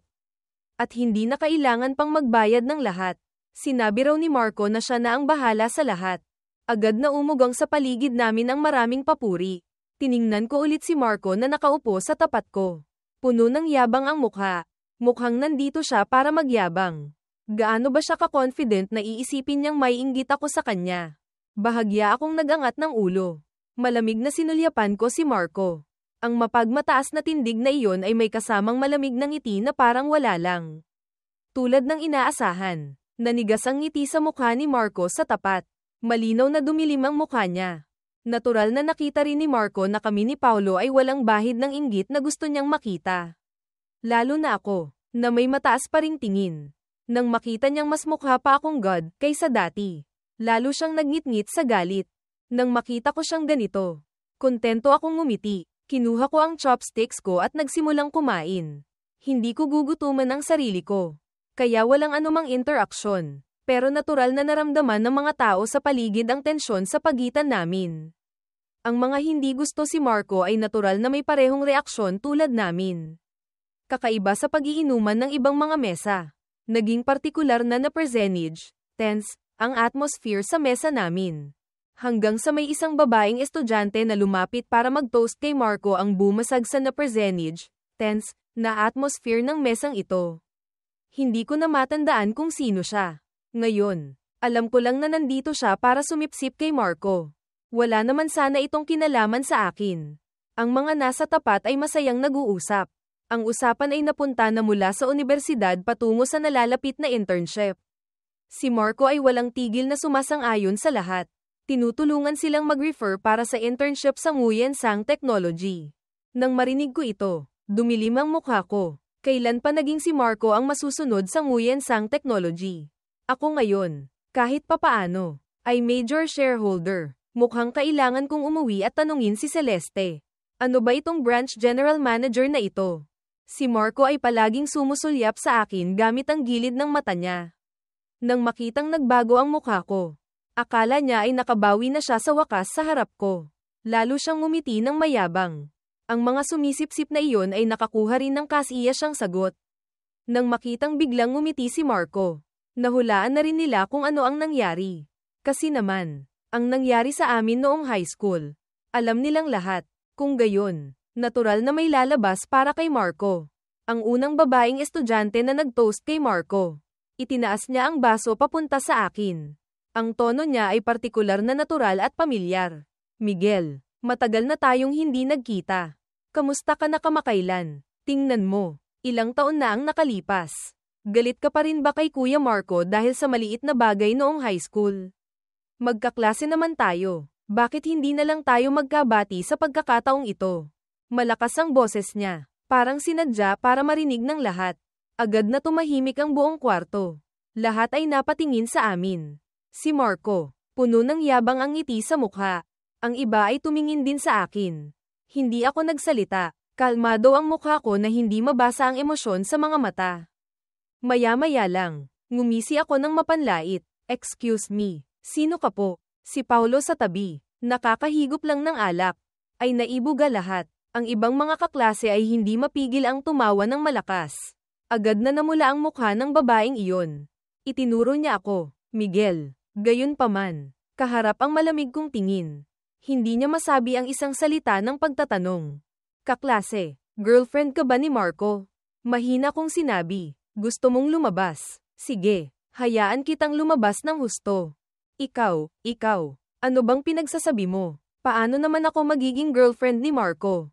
Namutla ang mukha ng taong iyon. Nagmadaling tumanggi. Kung gayon, gusto mo siya. Ano ba talagang pinagsasabi mong kalokohan? Paano ko naman siya magugustuhan? May boyfriend na ako. Ang babaeng iyon ngayon ay pulat-puti na ang mukha. Hindi ba't si Miguel dati ay laging maamo at magalang? Hindi niya inaasahan na ganito ako katapang ngayon. Kung gayon, kakaiba talaga. Hindi ka niya girlfriend. Bakit ka lumalabas para sa kanya? Busog ka ba sa taba? O naipit ba ang ulo mo sa pinto? Pagkatapos kong magsalita, agad na umugang ang mahinang tawanan sa paligid. Lalo pang namula ang mukha ng babaeng iyon. Lalo pang tumindi ang galit sa mukha niya. Pero alam niyang siya ang naunang nanggulo. Kaya galit na lang siyang sinaman ako ng tingin. Hindi na nang ahas pang magsalita. Miguel, nagsasalita lang naman siya para sa akin. Magkaklase naman tayo. Kailangan pa bang magsalita ng masakit? Sa wakas, hindi na nakatiis si Marco. Huminga ako ng alak. Sumilay ang mapanuyang ngiti sa mukha ko. Ako ba ang kinakausap mo? Sorry. Nakikipag-usap lang ako sa kapwa ko tao. Sobrang hina ng tono ko. Lalo pang lumakas ang tawanan sa paligid. Hindi maikakailang hotboy ng klase nila. Pati pagmumura ang lalim. Saludo. May gustong sumipsip kay Marco. Siyempre mayroon ding hindi gusto sa kanya. Kasi naman, may ilang kaklase na maganda na talaga ang kalagayan sa buhay. Pero hindi kasing yabang ni Marco. Miguel, anong ibig mong sabihin? Tumayo si Marco at hinampas ang mesa. Itinuro niya ako gamit ang daliri. Si Paulo sa tabi ay hindi na makayanan pa. Flap, isang baso ng alak ang nahulog sa sahig. Marco, sino bang pinapakitaan mo ng yabang dito? Ano ka ba? Sino ba ang hindi nakakakilala sa'yo? Hindi pa tapos magsalita, hinayla ko ang kamay niya. Ngumiti ako ng bahagya sa kanya. Sinenyasan siyang umupo. Ngumuso si Paulo pero umupo pa rin. Saka lang ako nag-angat ng ulo at ngumiti ng parang hindi nakangiti kay Marco. Walang pakialam na sinabi, Marco, ano sa tingin mo ang ibig kong sabihin? Kasabay ng pagbagsak ng huling salita, kinuha ko ang chopstick sa mesa. Crack, isang kamay kong binali ito. Itinapon ko ang bali ng chopstick sa sahig. Ganoon lang. Malamig ko siyang tinitigan. Sumili ang bahid ng takot sa mukha ni Marco. Kahit nakatayo pa rin siya. Ang nanginginig niyang katawan ay nagbubunyag sa kanya. Diyos ko, hindi ako nagkakamali ng tingin. Di ba? Alloy chopsticks ito. Hindi kaya si Miguel na ito ay isang martial arts expert? Nang makitang hindi na matatapos ang gulo, sakalang lumabas ang class president para mamagitan. Lahat tayo. Ilang taon na hirap bago magkita-kita ulit. Hindi kailangang dahil sa maliit na bagay ay masira ang saya. Marco, umupo ka na. Tuloy tayo sa pagkain. Pagkatapos ay lumingon siya sa waiter at sinabing kumuha ng ibang chopsticks. Pagkatapos niyang magsalita, hinayla pa niya si Marco.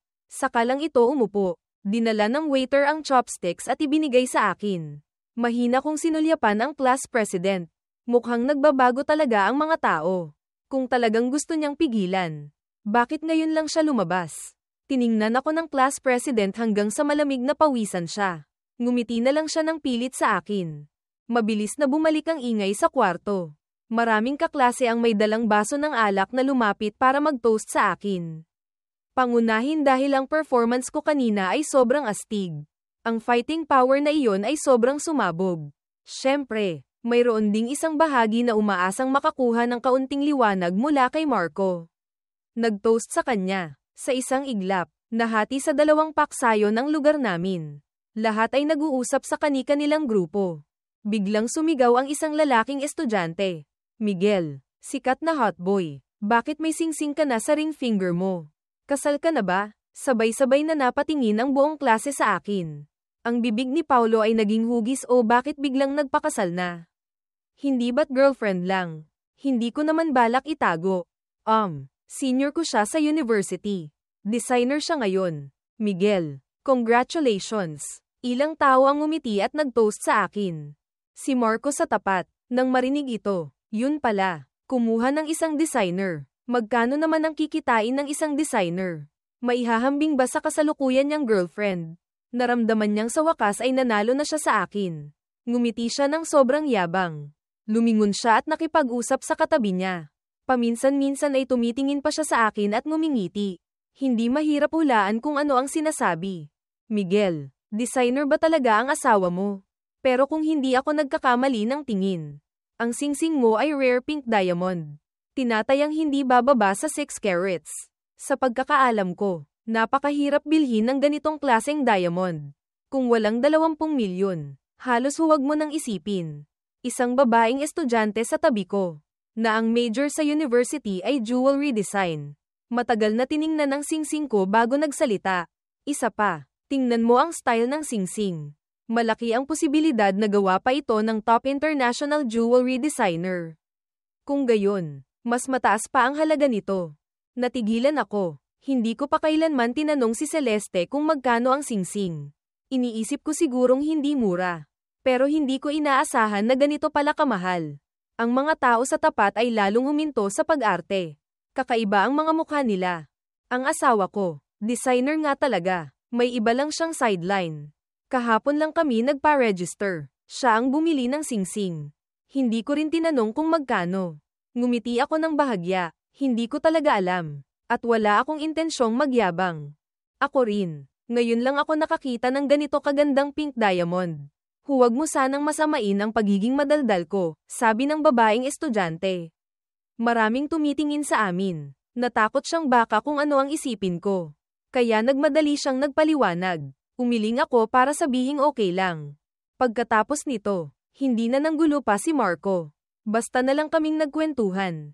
Gabi na, maraming nagsuggest na mag-round 2. Pero kami ni Paulo ay hindi interesado. Naghanda kaming tumayo para umalis. At si Celeste ay nasa labas na ng hotel at hinihintay ako. Sa mga sandaling iyon, biglang bumukas ang malaking pinto. Isang babaeng nakadamit ng marangya. Puno ng alahas ang pumasok. Sa mga sandaling iyon, si Marco ay parang isang tuta na tumakbo para salubungin siya. Niyakap ang braso niya, at tinawag na, mahal. Nagkatinginan kami ni Paulo. Ito ba ang girlfriend niya? Hindi kaya nanay niya ito. Nang makita ang malaalamat na girlfriend ni Marco na lumitaw. Ang mga gustong makapasok sa Nguyen Sang Technology ay natural na nagmadaling lumapit para makipag-usap. Kami naman ni Paulo ay nagpaalam na sa mga kaklase sa paligid. Naghanda ng umalis. Sakto nang lalampasan na sana namin ang grupo ng mga tao palabas ng pinto. Bigla akong tinawag ni Marco. Miguel, aalis ka na ba? Mamaya, sama ka sa round 2. Lumingon ako na walang ekspresyon. Miguel, ito ang girlfriend ko, si Madam Olivia. Sabi niya, mamaya, ililibre niya tayong lahat sa round 2. Mahal, ito ang pinakamabuti kong kapatid noong high school. Si Miguel. Nagulat ako. Natigilan si Paulo. Ang mga kaklase sa paligid ay natulala lahat. Lahat sila ay nag-iisip kung may sakit ba ang taong ito. Hello, guwapo. Ako si Madam Olivia, General Manager ng Jiangcheng branch ng Nguyen Sang Technology Company, nang makita ako ng babae. Kumislap ang mga mata niya. Nagmadaling iniabot ang business card niya. Nang makita ni Paulo na ang taong ito ay halos damaykit na sa akin. Nagmadali niyang hinawakan ang kamay ko. Balak akong hilahin palayo. Binigyan ko si Paulo ng tingin na nagsasabing, huwag kang mag-alala. Kinuha ko ang business card ng babae. Lumamig ng ilang degree ang mukha ko. Puno ng kahulugang sinulyapan ko siya. General Manager ng Jiangcheng branch ng Nguyen Sang Technology Company. Narinig ko na kung gustong mag-intern sa Nguyen Sang Technology. Sabihin lang sa boyfriend nyo. Okay na. Internship lang naman. Ano ba yun? Kung si gwapong Miguel ito. Kahit gustong pumasok diretso sa kumpanya. Walang problema. Ngiting sabi ni Madam Olivia. Itong gwapong ito. Ang ganda ng muscles. Mukhang malakas. Mas malakas pa kaysa sa kasalukuyan kong kasama. Si Marco sa tabi ay halos mag-apoy na ang mga mata. Anong ugali ng girlfriend niyang ito? Hindi ba niya alam? Hindi lang niya inaasahan na kahit sa harap ng maraming tao ay ganito pa rin. Talaga ba? Tinaasan ko siya ng kilay. Oo naman. Interesado ka ba sa kumpanya namin? Gwapong Miguel, gusto mo bang subukan? Nakatitig sa akin si Madam Olivia. Dati, basta't sabihin niya ang kanyang posisyon. Ang mga lalaki ay kusang loob na didaykit. Kung gayon, hindi na kailangan. Ngumiti ako ng puno ng kahulugan. Kinuha ko ang cellphone ko at tinawagan si Celeste. Asawa ko, pasok ka na para sunduin ako. Peony room, second floor. Pinatay ko ang tawag. Hindi ko pinansin ang nasa tapat ko. Tinapak ko lang ang balikat ni Paulo at sinabing huwag siyang mag-alala. Kasal na pala ang kaklase mong ito, gulat na tanong ni Madam Olivia. Ang bata pa, kasal na agad. Sayang. Niyakap ni Madam Olivia si Marco at bumulong. Mahirap kapag may asawa na. Hayaan mo na. Hindi naman ako nauubusan ng ganitong klaseng batang lalaki. Hindi na niya ako kinausap pa. Ang mga kaklaseng balak sanang umalis. Nang makitang hindi na ako umaalis at tinawag pa ang asawa ko. Naramdaman nilang may magandang palabas na mapapanood. Ang mga balak sanang umalis ay bumalik sa kanilang mga upuan. Mabilis na dumating si Celeste. 3 minuto lang ang lumipas. Muling bumukas ang malaking pinto ng kwarto. Ang pagbukas ng pinto ay umakit ng atensyon ng lahat ng tao sa loob ng malaking kwarto. Ito ba ang asawa ni Miguel? Talagang ang kasing ganda rin niya si Miguel. Ang sikat na hotboy. Ang noble na aura na ito. Halatang hindi ordinaryong tao. Tiningnan ni Marco ang babae sa tabi niya. Kahit gaano pa ka-maintain, medyo mataba pa rin. Tiningnan niya ulit ang taong dumidiretso papunta sa akin. Mahigpit niyang kinuyam ang kamao. Asawa ko, tapos na ba? Pwede na ba tayong umuwi? Hinawakan ni Celeste ang braso ko. Puno ng pagmamahal na nagtanong. Hindi niya pinansin ang reaksyon ng iba. Sa mga mata niya. Tanging ang asawa niya lang ang naroon. Ang atensyon ng lahat ay napunta kay Celeste. Walang nakapansin sa girlfriend sa tabi ni Marco na ngayon ay putlang-putla na ang mukha. Malamig na pawis ang tumutulo. Matagal bago nanginginig na tumawag ng isang beses. MS, Celeste. MS, Celeste, bakit po kayo nandito? Tinaasan siya ng kilay ni Celeste. Parang may iniisip na tumingin sa kanya. Nanliit ang malamig niyang mga mata. Agad niyang naintindihan. Ito pala ang dahilan kung bakit siya pinapunta ng asawa niya dito. MS, Celeste, ako po. Malamig na pawis ang tumutulo kay Madam Olivia. Pero hindi niya ito pinunasan. Gusto niyang magpaliwanag. Pero kahit kalahating salita ay hindi niya masabi. Naalala niya ang ginawa niya kanina sa harap ng asawa ni MS, Celeste. Labis siyang nagsisisi na pumayag siyang sunduin ang kanyang batang boyfriend. Mahal, sino siya? Bahagyang gumalaw ang mga mata ni Marco. Hinawakan niya ang braso ni Madam Olivia. Bamulong na nagtanong. Hindi niya inaasahan na isang kamay ni Madam Olivia ang nagtanggal ng kamay niya. At umatras pa ito ng isang hakbang sa tabi. Takot na madamay sa kanya. Ngayong hindi pa nakikita ni Madam Olivia ang sitwasyon. Sayang lang ang ilang taon niyang pakikipagsapalaran sa buhay. At sinasabi pang kaibigan niya si Miguel. Siguro kaaway ang mas tama. Ngayon, talagang mapapahamak na siya dahil sa batang boyfriend niyang ito. Natataranta ang mukha ni Marco. Ginamit na naman niya ang karaniwang ginagawa niya sa harap ng mga babae. Malambing na nagtanong, "Mahal, anong nangyayari sa'yo?" Pero hindi niya inaasahan na hindi na siya sinuyo ni Madam Olivia tulad ng dati. Sa halip, yumuko ito at sumigaw, "Tumahimik ka. Alam ba ng tandang lalaking ito na mapapahamak na siya dahil dito?" Para kay Madam Olivia ngayon, ang mga salita ni Marco ay parang death charm. Ang mga kaklase sa paligid ay nagtipon. Kasi naman, sa mundong ito, kakaunti lang ang mga tanga. Maliban sa mga sumusunod kay Marco kanina na nakayuko at putlang-putla, ang iba ay puno ng excitement ang mga mata. Diyos ko, balaksan ng sampelan ni Marco sa mukha si Miguel.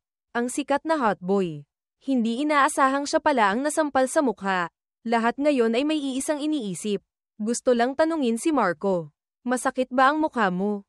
"Asawa ko. Ito ang girlfriend ng kaklase ko. Si Marco. Siya ang general manager ng Jiangcheng branch ng Nguyen Sang Technology. Kaya pinapunta kita dito para sunduin ako. Iniisip kong baka magkakilala kayo.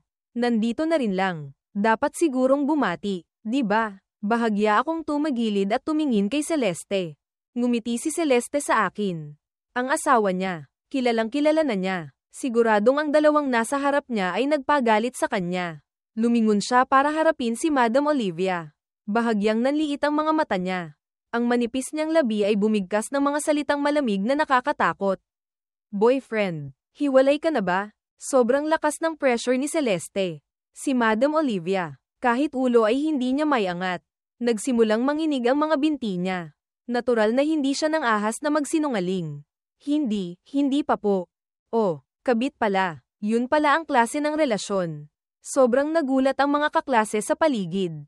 Ganoon pala kayabang si Marco. Akala nila kung anong tunay na pag-ibig. Resulta, hindi lang edad ng babae ang hindi mapuri. Ganito pa pala ang klase ng relasyon. Sobrang grabe. Ganito na ba kaganda ang benepisyo ng kumpanya natin para hayaan kang maghanap ng boyfriend sa labas? Malamig na parang yelo ang mukha ni Celeste. Mabagal ang pagsasalita niya. Pero alam ni Madam Olivia na kilala siya. Sobrang galit si MS, Celeste ngayon. Agad siyang yumuko ng husto. Hindi nang ahas sumagot kahit isang salita. "Asawa ko, huwag kang ganyan." Mabait si Madam Olivia. Kung gustong mag-intern sa Nguyen Sang Technology, sabihin lang sa boyfriend niya. Okay na. Hindi lang yun. Sinabi pa niyang ang tulad ko. Kung gustong pumasok sa kumpanya, sabihin lang sa kanya. Okay na. Sayang lang. Design ang inaral ko. Hindi ang kopang major ko. Sayang talaga ang kabaitan ni Madam Olivia. Pagkatapos kong magsalita, puro mahinang tawanan ang maririnig sa paligid. Ang sikat na hot boy na si Miguel. Talagang magaling. Ang pinaka-importante, lahat ng sinabi niya ay totoo. Sumilay ang bahagyang ngiti sa mukha ni Celeste. Pero mabilis din itong nawala. Dahil nakuha na niya ang punto sa sinabi ng asawa niya. May balak pa pala ang taong ito sa asawa niya. Muling humarap kay Madam Olivia. Malamig na parang yelo ang mga mata niya. Kailan pa naging basta-basta na lang makapasok sa Nguyen Sang Technology natin? Isa pa, may balak ka sa asawa ko. MS, Celeste, sorry po, hindi ko po alam na asawa niyo po siya. Kung hindi, kahit bigyan niyo po ako ng 10 tapang. Hindi po ako mangangahas. Nakita ko lang si Madam Olivia na plak. Lumuhad sa harap ni Celeste at walang tigil na nagmamakaawa. Nandidiring umatras si Celeste ng isang hakbang, na para bang marumi siyang bagay. Tungkol naman kay Marco na nakatayo sa tabi ni Madam Olivia. Mula simula hanggang huli, hindi niya ito sinulyapan kahit isang beses. Si Marco ngayon ay kulay abo na ang mukha. Hindi niya maintindihan kung bakit naging ganito ang mga pangyayari. Gusto niya lang lumitaw ng maganda sa harap ni Miguel para mainggit ito sa kanya. Bakit sa huli, siya pa ang napahiya? Kami ni Paulo. Tiningnan namin si Marco na putlang-putla sa tapat. Wala kaming kahit kititing na simpatya sa kanya. Dati, itinuturing lang namin siyang walang kaugnayan. Siya pa ang gustong lumabas. Nag-abala pa siyang ayusin ang reunion na ito. Hindi ko lang alam kung sa tingin niya ngayon ay maganda ba ang kinalabasan. Asawa ko, ikaw na ngayon ang shareholder ng Nguyen Sang Technology. Ano sa tingin mo ang dapat gawin? Tumagilid si Celeste at tumingin sa akin. Alam ko rin na binibigyan niya ako ng mukha. Hindi ko gaanong naiintindihan ang mga bagay sa kumpanya. Pero ang isang taong magulo ang personal na buhay. Paano niya mahahawakan ang ganito kaimportanteng posisyon? Sakalang malamig na sinabi ni Celeste. Narinig mo ba? Pagkatapos nito, mag-aayos ako ng taong papalit sa trabaho mo. Ms. Celeste, Mr. Miguel. Nagkamali po ako. Bigyan niyo pa po ako ng isa pang pagkakataon. Kulay abo na ang mukha ni Madam Olivia. Gusto pa niyang subukang lumaban sa huli. Hindi niya maisip kung anong trabaho pa ang mahahanap niya pagkatapos siyang tanggalin ng Nguyen Sang Technology. Sa kasalukuyang estado ng Nguyen Sang Technology. Basta't magsabi lang sila ng isang salita. Walang kumpanya sa parehong industriya ang mangangahas na tumanggap sa kanya. Tara na, gabi na, uwi na tayo. Hindi siya pinansin ni Celeste. Malambing lang siyang nagsabi sa akin. Tumango ako. Nagpaalam ako sa ilang kaklaseng maayos ang relasyon ko. Hinawakan ko ang kamay ni Celeste at lumabas. Nagmadaling sumunod si Paulo. Paglabas pa lang namin ng pinto, mahinang narinig mula sa loob ang isang malutong na sampal. At ang galit na sigaw ng isang babae. Ilang araw pagkatapos, tulad ng napagkasunduan, nag-engagement kami ni Celeste. Mabilis ding bumalik sa trabaho si Celeste. Ako naman, may ilang oras pa bago magsimula ang klase. Pero iniisip ko ang matagal na hindi pagkikita kay Celeste. Sumama na rin ako sa kanya papuntang Manila. Pagdating namin sa Manila, matagal naming pinigilan ang sarili. Sa wakas, nakapag-relax na kami. Mabilis na lumipas ang panahon. Pagkatapos kong mag-graduate, nagpakasal na rin kami. Nangakong magsasama habang buhay. Minsan, binibigyan tayo ng buhay ng mga hindi inaasahang pagsubok. Ang mga relasyong akala natin ay matatag ay nagiging marupok pala. Ngunit ang mahalaga ay hindi ang pagkapit sa nakaraan o paglubog sa sakit, kundi ang lakas ng loob na bitawan ang mga bagay na hindi naangkop. Pagtuunan ng pansin ang sarili. At pahalagahan ang mga taong tunay na nagmamahal sa atin. Ang tunay na pag-ibig ay hindi nangangailangan ng mga magagarang salita o pagkakagapos sa lumang obligasyon. Ito ay nagmumula sa pagkakaisa ng damdamin, pag-unawa, at kahandaang magkasamang buuin ang hinaharap.